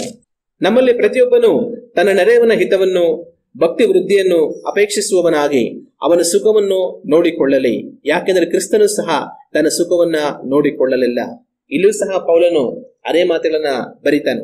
ಏನಂತಂದ್ರೆ, ನಮ್ಮಲ್ಲಿ ಪ್ರತಿಯೊಬ್ಬರು ನೆರೆಯವನ ಹಿತವನ್ನು ಭಕ್ತಿ ವೃದ್ಧಿಯನ್ನು ಅಪೇಕ್ಷಿಸುವವರಾಗಿ ಅವರ ಸುಖವನ್ನ ನೋಡಿಕೊಳ್ಳಲಿ. ಹಂಗಂದ್ರೆ ಬೇರೆಯವರ ಭಕ್ತಿ ವೃದ್ಧಿಯಾಗುವ ಹಾಗೆ, ಅವರಿಗೆ ನಾವು ಹಿತ ಆಗುವ ಹಾಗೆ ನಡೆಯುವಂತವುಗಳಾಗಿ ಇರಬೇಕು. ಕ್ರಿಸ್ತನು ಸಹ ತನ್ನ ಸ್ವಂತ ಹಿತವನ್ನು ನೋಡಿಕೊಳ್ಳಲಿಲ್ಲ ಎಂಬುದಾಗಿ ತಾನು ಅದೇ ಮಾತಿನಲ್ಲಿ ಬರೆಯುವಂತದನ್ನ ನಾವು ಕಾಣಬಹುದು. ಆಗ ದೇವರ ವಾಕ್ಯ ನಮಗೆ ಹೇಳೋ ಮಾತೆಲ್ಲ ಏನಂತಂದ್ರೆ, ನಾವು ಸ್ವಾರ್ಥ ಇಲ್ಲದವರುಗಳಾಗಿ ಬದುಕಬೇಕು, ಬೇರೆಯವರನ್ನ ನಾವು ಪ್ರೀತಿಸಬೇಕು, ಬೇರೆಯವರ ಹಿತಕ್ಕೋಸ್ಕರವಾಗಿ ನಾವು ನಡೆಯುವಂತವರುಗಳಾಗಿ ಇರಬೇಕು ಅಂತ ಹೇಳಿ. ಹಲ್ಲೆಲೂಯಾ. ಆದ್ರೆ ಲೋಕ ಯಾವ ರೀತಿಯಾಗಿ ಬದುಕ್ತಾ ಇದೆ? ಸ್ವಾರ್ಥರಾಗಿ ಬದುಕ್ತಾ ಇದೆ. ಆದ್ರೆ ಕ್ರಿಸ್ತನು ಆರಿಸಿಕೊಳ್ಳುವಂತ ಸಭೆಯೂ ಸಹ ಇವತ್ತು ದುರದೃಷ್ಟಕರವಾಗಿ ಸ್ವಾರ್ಥವಾಗಿ ಬದುಕ್ತಾ ಇದೆ. ಆದ್ರೆ ಆ ಸಭೆಯಲ್ಲಿರುವಂತ ನಾನು ನೀವು ಯಾವ ತರ ಇದ್ದೇವೆ ಅನ್ನೋದನ್ನ ನಾವು ಯೋಚನೆ ಮಾಡಿ ನೋಡ್ಬೇಕು. ದೇವರ ವಾಕ್ಯದಲ್ಲಿ ಒಂದು ಘಟನೆ ಇದೆ. ಏನಂದ್ರೆ, ಯಾಕೋಬ ಯೋಹಾನ ಅಣ್ಣ ತಮ್ಮಂದ್ರು ಒಂದು ಸರಿ ಯೇಸು ಕ್ರಿಸ್ತನ ಬಳಿಗೆ ಬರ್ತಾರೆ. ಬಂದ್ಬಿಟ್ಟು, ಸ್ವಾಮಿ, ನಿನ್ನ ರಾಜ್ಯದಲ್ಲಿ ನಿಮ್ಮ ಎಡಗಡೆಯಲ್ಲಿ ಬಲಗಡೆಯಲ್ಲಿ ಕುಳಿತುಕೊಳ್ಳೋದಕ್ಕೆ ನಮಗೆ ಅವಕಾಶ ಆಗಬೇಕಂತ ಹೇಳಿ ಕೇಳ್ಕೊಳ್ತಾರೆ. ಏನಕ್ಕೋಸ್ಕರ ಅವರು ಅದನ್ನು ಕೇಳಿದ್ರು? ಯೇಸು ಕ್ರಿಸ್ತನ ಎಡಗಡೆಯಲ್ಲಿ ಬಲಗಡೆಯಲ್ಲಿ ಕುಳಿತುಕೊಳ್ಳೋದ್ರಿಂದ ಯಾಕೋಬನಿಗೂ ಯೋಹಾನನಿಗೂ ಏನ್ ಪ್ರಯೋಜನ? ಏನಕ್ಕೋಸ್ಕರ ಕೇಳಿದ್ರು? ಸ್ವಾರ್ಥ. ಯಾವ ಸ್ವಾರ್ಥ? ನಾವೇ ಮೇಲ್ ಬರಬೇಕು, ನಾವೇ ಉನ್ನತವಾದ ಸ್ಥಾನದಲ್ಲಿರಬೇಕು, ನಮ್ಮ ಹೆಸರು ಪ್ರಖ್ಯಾತಿ ಆಗಬೇಕು, ನಾವು ತುಂಬಾ ದೊಡ್ಡವರೆಂಬುದಾಗಿ ಎಣಿಸಲ್ಪಡಬೇಕು, ಬೇರೆಯವರು ಯಾರಾದ್ರೂ ಸೀಟ್ ಬುಕ್ ಮಾಡೋದಕ್ಕಿಂತ ಮುಂಚೆ ನಾವೇ ಹೋಗಿ ಸೀಟ್ ಬುಕ್ ಮಾಡ್ಬಿಡ್ಬೇಕು ಯೇಸು ಕ್ರಿಸ್ತನ ಎಡಗಡೆಯಲ್ಲಿ ಬಲಗಡೆಯಲ್ಲಿ. ಬೇರೆ ಏನು ಉದ್ದೇಶ ಇಲ್ಲ, ಸ್ವಾರ್ಥ. ಆದ್ರೆ ಯೇಸು ಕ್ರಿಸ್ತನು ಅವ್ರ ಮನವಿಯನ್ನು ಸ್ವೀಕರಿಸಿದ್ರ, ಆಯ್ತು ನಿಮಗೆ ಆ ಸ್ಥಾನ ಕೊಡ್ತೀನಿ ಅಂತ ಹೇಳಿದ್ರ, ನೀವ್ ಏನ್ ಕೇಳ್ಕೊಳ್ತಾ ಇದ್ರೆ ನಮ್ಗೆ ಗೊತ್ತೇ ಇಲ್ಲ ಅಂತ ಅವ್ರು ಹೇಳಿದ್ರು. ನೀವು ನಾನು ಕುಡಿಯೋ ಪಾತ್ರೆಯಲ್ಲಿ ನಿಮ್ ಕೇಳಿ ಕುಡಿಯೋದಕ್ಕಾಗುತ್ತ? ಸ್ವಾಮಿ ಕುಡಿತೀವಿ ಅಂತ. ಸರಿ, ನೀವು ಕುಡಿತೀರಂದ್ರೂ ಕೂಡ ನಿಮಗೆ ಅದು ಸಿಗುತ್ತೆ ಅಂತ ಹೇಳಕ್ ಆಗಲ್ಲ. ನನ್ನ ತಂದೆ ಯಾರು ತೀರ್ಮಾನ ಮಾಡಿದ್ರೆ ಅದು ಅವ್ರಿಗಾಗತ್ತೆ ಅಂತ ಅವ್ರನ್ನ ಹೇಳಿ ಕಳಿಸ್ಬಿಟ್ಟು, ಆಗ ಇದೇ ರೀತಿ ಅನೇಕ ಸಮಯ ನಾವು ಮಾಡುವಂತ ಪ್ರಾರ್ಥನೆಗಳು ಯಾವ ತರ ಇರುತ್ತೆ ಅಂದ್ರೆ, ಸ್ವಾರ್ಥದಿಂದ ಕೂಡಿರುವಂತಹ ಪ್ರಾರ್ಥನೆಗಳಾಗಿರುತ್ತೆ. ಅನೇಕ ಸಮಯ ದೇವರು ನಮ್ಮ ಪ್ರಾರ್ಥನೆಗಳಿಗೆ ಉತ್ತರವನ್ನು ಕೊಡದೆ ಹೋಗೋದಕ್ಕೆ ಕಾರಣ ಏನಂತಂದ್ರೆ ಸ್ವಾರ್ಥ. ನಾವು ಪ್ರಾರ್ಥನೆ ಮಾಡ್ತೀವಿ, ತುಂಬಾ ಆಸಕ್ತಿಯಿಂದ ಪ್ರಾರ್ಥನೆ ಮಾಡ್ತೀವಿ. ಏನಕ್ಕೋಸ್ಕರ ಪ್ರಾರ್ಥನೆ ಮಾಡ್ತೀವಿ? ಸ್ವಾರ್ಥದಿಂದ. ಅವ್ರಿಗಿಂತ ನಾನು ಚೆನ್ನಾಗಿರ್ಬೇಕು, ಅವ್ರಿಗಿಂತ ನಾನು ಮೇಲ್ ಬರಬೇಕು, ಅವ್ರಿಗಿಂತ ನಾನು ಉನ್ನತವಾದ ಸ್ಥಾನ ಬರಬೇಕು, ಅವ್ರಿಗಿಂತ ನಾನು ಪ್ರಖ್ಯಾತಿನ ಗಳಿಸ್ಬೇಕು, ಅದನ್ನ ಗಳಿಸಿ ನಾನು ಹೆಮ್ಮೆ ಪಡಬೇಕು, ಅವ್ರನ್ನ ಕೀಳಾಗಿ ನೋಡ್ಬೇಕು. ನೋಡ್ದಾ, ನೀವೆಲ್ಲಿದ್ದೀರಾ? ನಾನು ಹೇಳಿದ್ದೀನಿ, ನನ್ನನ್ನು ದೇವ್ರು ಎಲ್ಲಿ ತಂದಿದ್ದಾರೆ. ಹೆಮ್ಮೆ ಪಟ್ಟು ನಡೀಬೇಕು. ಸ್ವಾರ್ಥ. ಅದಕ್ಕೋಸ್ಕರವಾಗಿ ಪ್ರಾರ್ಥನೆ ಮಾಡ್ತೀವಿ. ದೇವರು ಸ್ವಾರ್ಥದ ಉದ್ದೇಶದಿಂದ ಕೂಡಿರುವಂತಹ ಪ್ರಾರ್ಥನೆಯನ್ನ ಯಾವತ್ತೂ ಕೇಳೋದಿಲ್ಲ. ಆದ್ರೆ ನಮ್ಮಿಂದ 4 ಜನಕ್ಕೆ ಒಳ್ಳೇದಾಗುತ್ತೆ ಅಂತಂದ್ರೆ ದೇವರ ತಟ್ಟಂತ ಆ ಪ್ರಾರ್ಥನೆ ಉತ್ತರ ಕೊಡ್ತಾರೆ. ದೇವರೇ, ನನ್ನನ್ನು ಆಶೀರ್ವದಿಸು, ನನಗೆ ಕೈಗಳನ್ನು ಬಲಪಡಿಸು, ನಾನು ಕಷ್ಟದಲ್ಲಿರುವಂತ ತೊಂದರೆ ಇರುವಂತ ಏರಳವಾರು ಜನಗಳಿಗೆ ಸ್ವಾಮಿ ನಿನ್ನ ಹೆಸರಿನಲ್ಲಿ ನಾನು ಉಪಕಾರ ಮಾಡ್ತೇನೆ ಅಂತಂದ್ರೆ ದೇವರ ಆಶೀರ್ವದಿಸ್ತಾರೆ. ಯಾಕಂದ್ರೆ ಅವನು ಕೊಟ್ರೆ ಅಂತವನಿಗೆ ಅವನಿಂದ 4 ಜನಕ್ಕೆ ಒಳ್ಳೇದಾಗತ್ತೆ. ಸ್ವಾಮಿ ಎಲ್ಲಾ ನನಗೆ ಕೊಡು, ನನ್ನ ಹಿಂದೆ ಹಾಕಿ ಎಲ್ಲ ಮುಚ್ಚಿಟ್ಟು, ಎಷ್ಟು ದೊಡ್ಡ ಸಾಹುಕಾರ ನೋಡ್ದ ನಾನು ಅಂತ ಬಿಲ್ಡಪ್ ಕೊಡ್ತೀನಿ ಅಂತಂದ್ರೆ ದೇವ್ರು ಏನಕ್ಕೆ ಅವ್ನ ಪ್ರಾರ್ಥನೆ ಕೇಳ್ತಾರೆ. ಆಗ ಅನೇಕ ಸಮಯ ನಾವು ಮಾಡೋ ಪ್ರಾರ್ಥನೆಗಳು ಸ್ವಾರ್ಥದಿಂದ ಕೂಡಿರುತ್ತೆ. ನಮ್ಮ ಅನೇಕ ಉದ್ದೇಶಗಳು ಸ್ವಾರ್ಥದಿಂದ ಕೂಡಿರುತ್ತೆ. ದೇವರ ಅವುಗಳಿಗೆ ಯಾವತ್ತೂ ಸಹಕರಿಸುವುದಿಲ್ಲ. ಆದ್ರೆ ಯಾವನು ಸ್ವಾರ್ಥ ಇಲ್ಲದವನಾಗಿ ಜೀವಿಸುತ್ತಾನೋ ಅವನನ್ನ ದೇವರು ಆಶೀರ್ವದಿಸುತ್ತಾರೆ, ಅವನನ್ನ ವಿಸ್ತರಿಸುತ್ತಾರೆ. ಹಲ್ಲೆಲೂಯಾ. ಸ್ವಾರ್ಥ ಇಲ್ಲದವர்களಾಗಿ ನಾವು ಜೀವಿಸಬೇಕು. ಕಡೆಯ ಕಾಲಗಳಲ್ಲಿ ಮನುಷ್ಯರು ಅತ್ಯಂತ ಸ್ವಾರ್ಥಿಗಳಾಗಿ ಹೋಗ್ತಾರೆ. ಆದ್ರೆ ಈ ದಿನ ನಾನು ನೀವು ಯಾವ ತರ ಇದ್ದೇವೆ ಅನ್ನೋದನ್ನ ನಾವು ಯೋಚನೆ ಮಾಡಿ ನೋಡ್ಬೇಕು. ಆಗ ಈ ಮನುಷ್ಯರಲ್ಲಿ ಹೆಚ್ಚಾಗಿರುವಂತಹ ಈ ಸ್ವಾರ್ಥವನ್ನ ನಾವು ನೋಡುವಾಗ ಯೇಸು ಕ್ರಿಸ್ತನ ಬರುವಿಕೆ ಕಾಲಗಳು ಹತ್ತಿರವಾಗಿ ಹೋಯಿತು ಅನ್ನೋದನ್ನ ನಾವು ತಿಳಿದುಕೊಳ್ಳಬಹುದು. ಮತ್ತೆ ಅದು ಮಾತ್ರ ಅದರ ಮುಂದೆ ಮತ್ತೊಂದು ಮಾತನ್ನ ಪೌಲು ತಿಮೋಥನಿಗೆ ಬರೀತಾನೆ. ತಾನು ಹೇಳುವಂತ ಇನ್ನೊಂದು ನಡವಳಿಕೆ ಮನುಷ್ಯರಲ್ಲಿ ಯಾವ ರೀತಿ ಇರುತ್ತೆ ಅಂತ ನಾವು ಓದಿ ನೋಡುವಾಗ ತಿಮೋಥನಿಗೆ ಬರೆದ 2ನೇ ಪತ್ರಿಕೆ 3ನೇ ಅಧ್ಯಾಯ 2ನೇ ವಾಕ್ಯದಲ್ಲಿ 2ನೇ ಕಾರ್ಯವನ್ನ ಪೌಲ್ ಬರೀತಾರೆ. ಅವ್ರು ಬರೆಯುವಂತ ಕಾರ್ಯ ಏನಂತಂದ್ರೆ, ಹಣದಾಸೆಯವರು. ಮೊದಲನೇದಾಗಿ ಅವ್ರು ಬರೆಯೋದು ಸ್ವಾರ್ಥ ಚಿಂತಕರು. 2ನೇದಾಗಿ ಅವ್ರು ಬರೆಯುವಂಥದ್ದು ಹಣದ ಆಸೆ ಉಳ್ಳವರು ಎಂಬುದಾಗಿ. ಕಡೆಯ ಕಾಲಗಳಲ್ಲಿ ಮನುಷ್ಯರು ಎಂಥವರುಗಳಾಗಿರ್ತಾರೆ? ಹಣದ ಆಸೆ ಉಳ್ಳವರುಗಳಾಗಿ ಅವರಿರ್ತಾರೆ. ಹಿಂದಿನ ಕಾಲಗಳಲ್ಲಿ ನಾವು ಆಗ್ಲೇ ಯೋಚನೆ ಮಾಡಿದ ರೀತಿನೇ ಜನಗಳು ಯಾವ ತರ ಇರ್ತಾ ಇದ್ರು ಅಂದ್ರೆ ಉದಾರಿಗಳಾಗಿರ್ತಾ ಇದ್ರು. ಅವ್ರ ಹತ್ರ ಇದೆ ಅಂತಂದ್ರೆ ಕಷ್ಟದಲ್ಲಿರುವಂತ ಬೇರೆಯವ್ರಿಗೆ ಉದಾರವಾಗಿ ಸಹಾಯ ಮಾಡ್ತಾ ಇದ್ರು, ಬಡವರಿಗೆ ಉದಾರವಾಗಿ ಸಹಾಯ ಮಾಡ್ತಾ ಇದ್ರು. ಮತ್ತೆ ಇನ್ನೊಂದು ಅತಿ ಮುಖ್ಯವಾಗಿ ಅವ್ರು ಮಾಡುವಂತ ಎಲ್ಲಾ ಕೆಲಸಗಳಲ್ಲಿ, ಎಲ್ಲಾ ವ್ಯಾಪಾರಗಳಲ್ಲಿ, ಪ್ರತಿಯೊಂದು ವ್ಯವಹಾರಗಳಲ್ಲಿ ಪ್ರಾಮಾಣಿಕರಾಗಿರ್ತಾ ಇದ್ರು.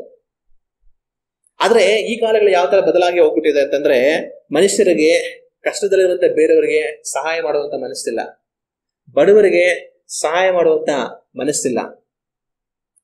ಮತ್ತೆ ಈ ಕಾಲಗಳು ಯಾವ ರೀತಿ ಆಗೋಗಿದೆ ಅಂತಂತಂದ್ರೆ, ಯಾರನ್ನ ನಂಬಬೇಕು ಅನ್ನೋದೇ ಅರ್ಥ ಆಗೋದಿಲ್ಲ.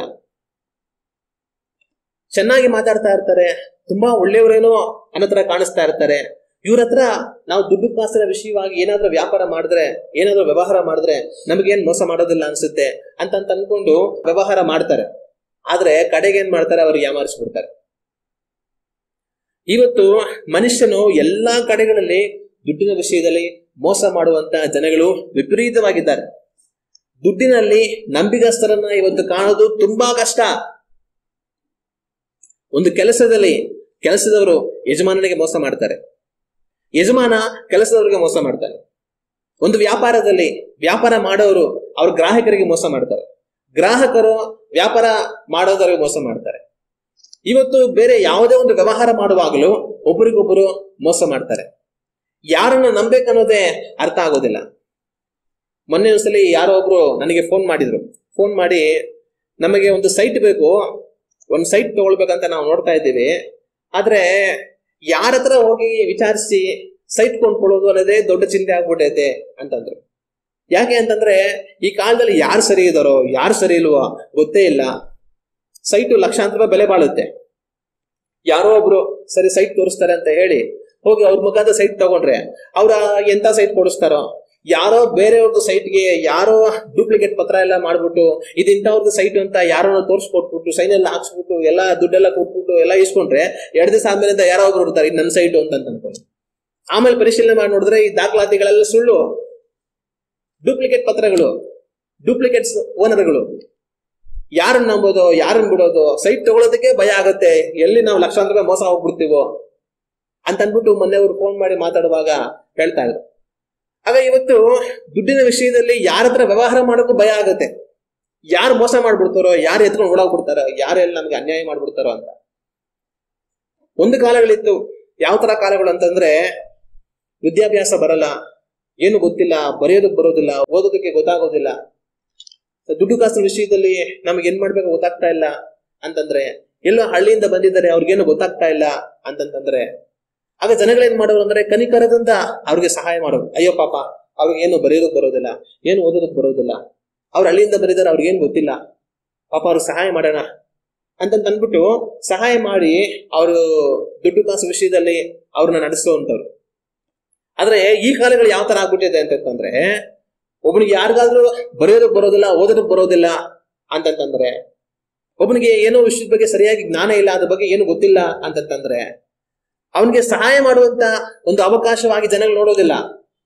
ಅವನಿಗೆ ಹೆಂಗಾದ್ರೂ ಮೋಸ ಮಾಡಿ ಅವನ ಹತ್ರ ದುಡ್ಡನ್ನ ನಾವು ಹೊಡ್ಕೊಂಡು ಹೋಗ್ಬಿಡೋದಕ್ಕೆ ಒಂದು ಒಳ್ಳೆ ಅವಕಾಶ ಅಂತ ಯೋಚನೆ ಮಾಡ್ತಾ ಇರ್ತಾರೆ. ಓದು ಬರದಿರುವಂತವ್ರಿಗೆ, ಗೊತ್ತಿರುವಂತವ್ರಿಗೆ ಸಹಾಯ ಮಾಡೋದಕ್ಕೋಸ್ಕರ ಜನಗಳು ಕಾಯ್ತಾ ಇದ್ದಂತ ಕಾಲ ಹೋಗಿ ಅಂತವ್ರು ಸಿಕ್ಕದೆ ಸಾಕು, ಅವ್ರ ಹತ್ರ ನಾವು ಹೆಂಗಾದ್ರೂ ಮಾಡಿ ದುಡ್ಡು ಹೊಡ್ಕೊಂಡ್ಬಿಡೋಣ ಅಂತ ಯೋಚನೆ ಮಾಡುವಂತ ಕೆಟ್ಟ ಮನುಷ್ಯರು ಈ ಕಾಲಗಳಲ್ಲಿ ಬಂದುಬಿಟ್ಟಿದ್ದಾರೆ. ಒಂದ್ ಕಾಲದಲ್ಲಿ ಕಣ್ಣಿಲ್ದರ ಕುರುಡರಾಗಿ ಭಿಕ್ಷೆ ಬೇಡ್ತಾ ಇದ್ರೆ ಅವ್ರಿಗೆ ಸಹಾಯ ಮಾಡಿ ಹೋದ್ರೆ ಅಂತವ್ರು ನೋಡುವಾಗ ಅಯ್ಯೋ ಪಾಪ ಅಂತ ಸಹಾಯ ಮಾಡಿ ಜನಗಳು ಹೋಗ್ತಾ ಇದ್ರು. ಇವತ್ತು ಎಂತ ಮನುಷ್ಯರು ಬಂದ್ಬಿಟ್ಟಿದ್ದಾರೆ ಅಂತಂದ್ರೆ, ಕಣ್ಣಿಲ್ದರ ಒಬ್ಬನು ಕುರುಡನಾಗಿ ಭಿಕ್ಷೆ ಬೇಡ್ತಾ ಇದ್ದಾನೆ ಅಂತಂದ್ರೆ ₹1 ಹಾಕ್ಬಿಟ್ಟು ₹10 ಎತ್ಕೊಂಡು ಹೋಗ್ಬಿಡ್ತಾರೆ. ₹10 ಹಾಕ್ಬಿಟ್ಟು ₹5 ನೋಡಿ ಎತ್ಕೊಂಡು ಹೋಗ್ಬಿಡ್ತಾರೆ. ಕುರುಡನ ಭಿಕ್ಷಕನಾಗಿರುವಂತ ಕುರುಡನ ಹತ್ರನೇ ಕದಿಯುವಂತ ಕಳ್ಳರುಗಳು ಇವತ್ತು ಬಂದ್ಬಿಟ್ಟಿದ್ದಾರೆ. ಆಗ ಇಂಥ ಒಂದು ಪರಿಸ್ಥಿತಿಗೆ ಕಾರಣ ಏನು? ಇಂಥ ಒಂದು ಪರಿಸ್ಥಿತಿಗೆ ಕಾರಣ ದುಡ್ಡಿನ ಆಸೆ. ದೇವರ ವಾಕ್ಯ ಹೇಳುತ್ತೆ, ಕಡೆಯ ಕಾಲಗಳಲ್ಲಿ ಕಠಿಣ ಕಾಲಗಳು ಬರುತ್ತೆ. ಆ ಕಾಲಗಳಲ್ಲಿ ಮನುಷ್ಯರು ಯಾವ ರೀತಿಯಾಗಿ ಇರ್ತಾರೆ? ಹಣದ ಆಸೆ ಉಳ್ಳವರುಗಳಾಗಿರ್ತಾರೆ.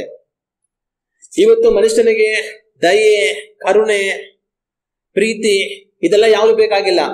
ಅವ್ರಿಗೆ ಬೇಕಾಗಿರೋದೆಲ್ಲ ದುಡ್ಡು ಮಾತ್ರ.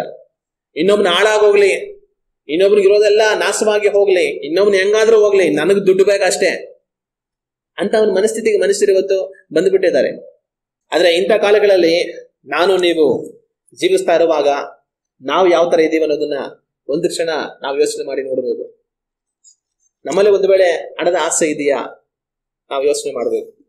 ಅನೇಕ ಸಮಯ ನಾವು ಹಣದ ಆಸೆ ಇಲ್ಲದವ್ರನ್ನಾಗಿ ಬದುಕಬೇಕು ಅಂತ ಹೇಳಿದ್ರೆ ಕೆಲವರು ಹೇಳೋ ಮಾತೇನಂತಂದ್ರೆ, ಹಾಗಾದ್ರೆ ದುಡ್ಡೇ ಬೇಡವಾ? ದುಡ್ಡೇ ಇಲ್ಲ ಅಂದ್ರೆ ಹೆಂಗೆ ಬದುಕೋದು ಅಂತ ಹೇಳ್ತಾರೆ. ದುಡ್ಡೇ ಬೇಡ ಅಂತ ಹೇಳಿಲ್ಲ, ಆದ್ರೆ ದುಡ್ಡಿನ ಆಸೆ ಇರಬಾರದು ಅಂತ ಹೇಳೋದು. ದುಡ್ಡು ಎಲ್ಲರಿಗೂ ಬೇಕು. ನಾವು ದುಡ್ಡು ಕೆಲಸ ಮಾಡಿ ಸಂಪಾದನೆ ಮಾಡಿ ನಾವು ಬೇಕಾಗಿರೋ ಆಹಾರ, ಬಟ್ಟೆ, ನಮ್ಮ ಅಗತ್ಯ ಎಲ್ಲವನ್ನ ನಾವು ನೋಡ್ಕೊಳ್ಬೇಕು. ನಮ್ಮ ಪ್ರತಿದಿನದ ಜೀವನಕ್ಕೆ ಅಗತ್ಯಗಳಿಗೆ ಹಣ ನಮಗೆ ಬೇಕೇ ಬೇಕು. ಆ ಹಣವನ್ನು ಸಂಪಾದಿಸುವುದಕ್ಕೆ ಕೆಲಸವನ್ನು ಕೊಡೋದು ದೇವರು, ಆ ಕೆಲಸವನ್ನು ಮಾಡೋದಕ್ಕೆ ಬಲವನ್ನು ಕೊಡೋದು ದೇವರು, ನಮ್ಮ ಅಗತ್ಯಗಳನ್ನ ಅದ್ರ ಮುಖಾಂತರ ಸಂಧಿಸುವುದಕ್ಕೆ ಅವಕಾಶ ಆಗೋ ಹಾಗೆ ಮಾಡುವಂತದ್ದು ದೇವರು. ದೇವರು ಕೊಟ್ಟಿರುವಂತ ಕೆಲಸವನ್ನ ನಾವು ಜವಾಬ್ದಾರಿಯಿಂದ ಮಾಡಿ ನಮ್ಮ ಕುಟುಂಬದ ಅಗತ್ಯಗಳನ್ನ ನಾವು ಪೂರೈಸುವಂತವர்களಾಗಿರಬೇಕು. ಹಣ ನಮಗೆ ಬೇಕು, ಆದ್ರೆ ಹಣದ ಆಸೆ ಇರಬಾರದು. ನಮ್ಮ ಅಗತ್ಯಗಳಿಗೋಸ್ಕರವಾಗಿ ನಾವು ಹಣವನ್ನು ಸಂಪಾದನೆ ಮಾಡೋದಕ್ಕೂ ಆದ್ರೆ ಹಣದ ಆಸೆಯಿಂದ ಬದುಕೋದಕ್ಕೂ ವ್ಯತ್ಯಾಸ ಇದೆ. ತಮ್ಮ ಅಗತ್ಯಗಳಿಗೋಸ್ಕರವಾಗಿ ಹಣವನ್ನ ಸಂಪಾದನೆ ಮಾಡುವಂತವರು ಹಣವನ್ನ ನೀತಿಯಿಂದ, ನ್ಯಾಯದಿಂದ, ದೇವರವ್ರಿಗೆ ಕೊಟ್ಟಿರುವಂತ ಕೆಲಸವನ್ನ ಜವಾಬ್ದಾರಿಯಿಂದ ಮಾಡಿ ಅದ್ರ ಮುಖಾಂತರ ಸಂಪಾದಿಸ್ತಾರೆ. ಆದ್ರೆ ಹಣದ ಆಸೆಯಿಂದ ಬದುಕೋರು ಎಲ್ಲಾ ವಿಧವಾದ ದುಷ್ಟತನವನ್ನು ಅನುಸರಿಸ್ತಾರೆ. ತಮ್ಮ ಕುಟುಂಬವನ್ನು ನಡೆಸುವುದಕ್ಕೋಸ್ಕರ ಹಣವನ್ನು ಸಂಪಾದಿಸುವಂತವರು ಕೆಲಸ ಮಾಡಿ ಬದುಕ್ತಾರೆ. ಆದ್ರೆ ಹಣದ ಆಸೆಯಿಂದ ಬದುಕುವಂತವರು ಮೋಸ ಮಾಡಿ ಬದುಕ್ತಾರೆ.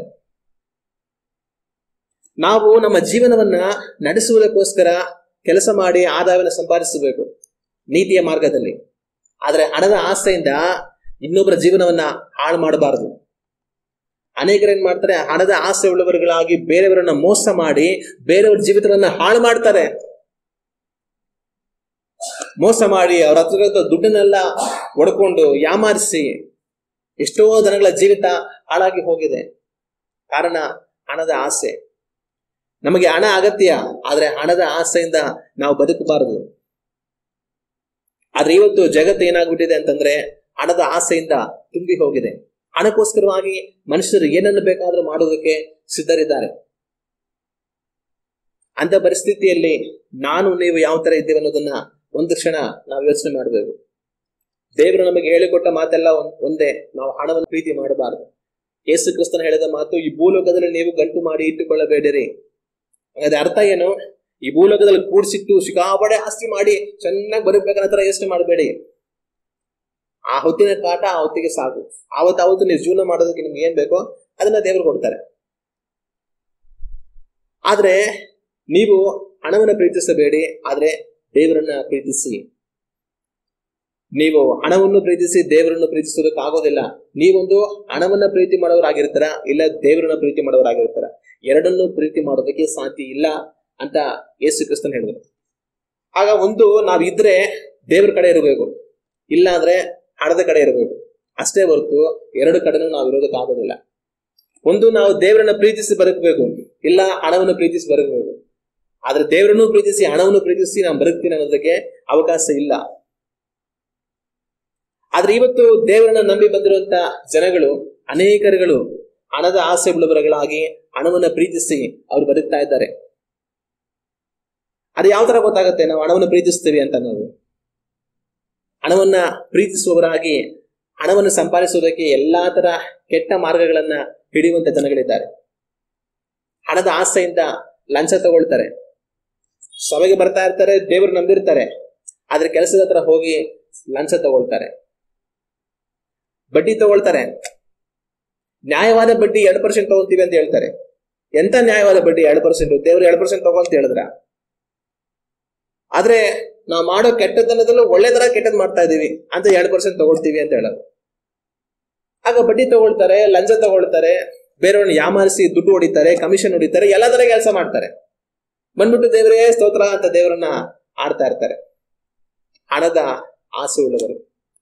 ಆದ್ರೆ ದೇವರನ್ನ ನಂಬಿದವರಾಗಿ ನಾನು ನೀವು ಲಂಚವನ್ನಾಗಲಿ, ಬಡ್ಡಿಯನ್ನಾಗಲಿ, ಕೆಟ್ಟ ಕಮಿಷನ್ ಆಗಲಿ, ಬೇರೆ ಯಾವುದೇ ವಿಧವಾದ ಕೆಟ್ಟ ಆದಾಯವನ್ನು ಸಂಪಾದಿಸುವಂತ ಮಾರ್ಗಗಳನ್ನ ಹಿಡಿಯಬಾರದು. ದೇವರು ನಮಗೆ ಕೊಡುವಂತಹ ಕೆಲಸವನ್ನ ನೀತಿಯಿಂದ ನಂಬಿಗಸ್ತರಾಗಿ ಮಾಡಿ ಅದರಿಂದ ದೇವರು ನಮಗೆ ಕೊಡುವಂತದ್ದನ್ನ ನಮ್ಮ ಅಗತ್ಯಗಳಿಗೋಸ್ಕರವಾಗಿ ನಾವು ಉಪಯೋಗಿಸುವಂತವர்களಾಗಿರಬಹುದು. ಅದು ಕೆಟ್ಟ ಮಾರ್ಗಗಳನ್ನು ಅನುಸರಿಸಿ ನೀಚವಾದ ಲಾಭವನ್ನ ನಾವು ಯಾವತ್ತೂ ಗಳಿಸಲೇಬಾರದು. ಅದು ಶಾಪ, ನೀಚವಾದ ಲಾಭ ಶಾಪ. ದೇವರು ಅದನ್ನ ಯಾವತ್ತೂ ಸಹ ಆಶೀರ್ವದಿಸುವುದಿಲ್ಲ. ಆದ್ರೆ ಇವತ್ತು ದೇವರನ್ನ ನಂಬಿ ಅನೇಕರು ಹಣದ ಆಸೆಯುಳ್ಳವರುಗಳಾಗಿ ಕೆಟ್ಟ ಲಾಭಕ್ಕೋಸ್ಕರವಾಗಿ ಕೈ ಚಾಚಿ ಬದುಕುವಂತವರು ಎಷ್ಟೋ ಜನ ಇದ್ದಾರೆ. ಹಣದ ಆಸೆ. ಆಗ ಲೋಕ ಹಣದ ಆಸೆಯಿಂದ ತುಂಬಿ ಹೋಗಿದೆ. ಹಣದ ಆಸೆ ಇಲ್ಲದವರುಗಳಾಗಿ ಬದುಕಬೇಕಾಗಿದ್ದ ಸಭೆಯೂ ಸಹ ಹಣದ ಆಸೆಯಿಂದ ತುಂಬಿ ಹೋಗಿದೆ. ಯೇಸು ಕ್ರಿಸ್ತನ ಜೊತೆಲಿದ್ದಂತ ಇಸ್ಕರಿಯೋತ ಯೂದನ ಹಾಗೆ ಹಣವನ್ನ ಕಳ್ಳತನದಿಂದ ಸಂಪಾದಿಸುವ, ತಪ್ಪಾದ ರೀತಿಯಲ್ಲಿ ಸಂಪಾದಿಸುವ, ಹಣದ ಆಸೆಯಿಂದ ಬದುಕುವಂತ ಎಷ್ಟೋ ಜನಗಳು ಇವತ್ತಿದ್ದಾರೆ. ಕೇವಲ ಮನುಷ್ಯರ ಹತ್ರ ಕದ್ದುಕೊಳ್ಳೋದಲ್ಲ, ದೇವರ ಹತ್ರ ಕದ್ದುಕೊಳ್ಳುವಂತ ಮಹಾಕಳ್ಳರುಗಳು ಕೂಡ ಇವತ್ತಿದ್ದಾರೆ. ದೇವರ ವಾಕ್ಯದಲ್ಲಿ ಇಸ್ರಾಯೇಲ್ ಜನಗಳು ದೇವರು ಅವರಿಗೆ ಕೊಡಬೇಕಾದ ಪಾಲನ್ನ ಕೊಡದೇ ಇರುವಾಗ ದೇವರು ಅವರನ್ನ ನೋಡಿ ಹೇಳುವಂತ ಮಾತು, ನೀವು ನನ್ನಿಂದ ಕದ್ದುಕೊಳ್ಳುವಂತವರುಗಳು ಅಂತ ಹೇಳ್ತಾರೆ. ಇವತ್ತು ದೇವರಿಂದ ಕದ್ದುಕೊಳ್ಳುವಂತ ತುಂಬಾ ಜನ ಇದ್ದಾರೆ. ದೇವರಿಗೋಸ್ಕರ ಉದಾರವಾಗಿ ಕೊಡುವುದಕ್ಕೆ ಮನಸ್ಸಿಲ್ಲದಿರುವಂತ ಎಷ್ಟೋ ಜನಗಳು ಇವತ್ತು ಸಭೆಗಳಲ್ಲಿದ್ದಾರೆ. ಹಂಗಂದ್ರೆ ನಮಗೆ ಕಷ್ಟ ಇದೆ, ಸಾಲಗಳಿದೆ, ಕೆಲಸಗಳಿಲ್ಲ, ಸಂಪಾದನೆ ಇಲ್ಲ, ಅನಾರೋಗ್ಯ, ಜೀವನ ಮಾಡೋದಕ್ಕೆ ತುಂಬಾ ತೊಂದರೆ, ನಮಗೆ ಬದುಕೋದಕ್ಕೆ ದಾರಿ ಇಲ್ಲ ಅಂತ ಅನ್ನುವಾಗ ಅದು ತೊಂದರೆ ಇಲ್ಲ. ನಿಮಗೆ ಇಲ್ಲದನ್ನ ಕೊಡಿ ಅಂತ ದೇವರು ಯಾವತ್ತೂ ಹೇಳೋದಿಲ್ಲ. ಆದ್ರೆ ಅಂತ ಸ್ಥಿತಿಯಲ್ಲಿದ್ದಂತ ಒಂದು ಮನುಷ್ಯನನ್ನ ದೇವರು ಉದ್ಧರಿಸಿ, ಅವನನ್ನು ಆಶೀರ್ವದಿಸಿ, ಅವನನ್ನ ಬಲಪಡಿಸಿ, ಅವನಿಗೆ ಜೀವವನ್ನು ಕೊಟ್ಟು, ಅವನನ್ನ ಮೇಲಕ್ಕೆತ್ತಿ, ಅವನನ್ನ ನಿಲ್ಲಿಸಿ, ಅವನಿಗೆ ಸಾಮರ್ಥ್ಯವನ್ನು ಕೊಟ್ಟು ಅವನನ್ನು ಬೆಳೆಸಿದಾಗ ಆಗಲೂ ದೇವರಿಗೋಸ್ಕರ ಉದಾರವಾಗಿ ಕೊಡುವಂತ ಮನಸ್ಸಿಲ್ಲದೆ ಇರುವಂತ ಜನಗಳು ಇವತ್ತು ಸಭೆಯಲ್ಲಿ ಹೇರಳವಾಗಿದ್ದಾರೆ. ದೇವರಿಂದ ಕದ್ದುಕೊಳ್ಳುವವರು. ಒಂದು ಬಾಡಿ ಹೋಗಿದೆ, ಒಂದು ಗಿಡ, ಅದರಿಂದ ಹಣ್ಣು ಕೊಡು ಅಂತ ಕೇಳಿದ್ರೆ ಅದು ಯಾವ ಹಣ್ಣು ಕೊಡುತ್ತೆ? ಆದ್ರೆ ಆ ಗಿಡವನ್ನ ನೋಡಿ ಭಾರಪಟ್ಟು ಅಯ್ಯೋ ಒಣಗಿ ಹೋಗ್ತಾ ಇದ್ದಲ್ಲ ಅಂತ ಹೇಳಿ ಅದಕ್ಕೆ ನೀರು ಹಾಕಿ, ಗೊಬ್ಬರ ಹಾಕಿ, ಅದಕ್ಕೆ ಬೇಲಿ ಕಟ್ಟಿ, ಅದನ್ನ ಹಗಲಿರುಳು ಕಾದು, ಅದಕ್ಕೆ ಜೀವ ತುಂಬಿ, ಅದನ್ನ ಬೆಳೆಸಿ ದೊಡ್ಡ ಮರವಾಗಿ ಮಾಡಿ ಅದು ಫಲ ಕೊಡುತ್ತೆ ಅಂತ ನಿರೀಕ್ಷೆ ಮಾಡಿದ್ರೆ ಅದು ಫಲ ಕೊಟ್ಟಿಲ್ಲ ಅಂತಂದ್ರೆ ಅದೇ ಕೆಲಸವನ್ನು ಇವತ್ತು ಅನೇಕ ವಿಶ್ವಾಸಿಗಳು ಮಾಡ್ತಾ ಇದ್ದಾರೆ. ದೇವರಿಂದ ಕದ್ದುಕೊಳ್ಳಬಹುದು. ಆದ್ರೆ ನಾನು ನೀವು ಆ ರೀತಿಯಾಗಿರಬಾರದು. ಆದ್ರೆ ಇಂಥ ನಡವಳಿಕೆ ಮನುಷ್ಯರಲ್ಲಿ ಏನಕ್ಕೆ ಬರುತ್ತೆ?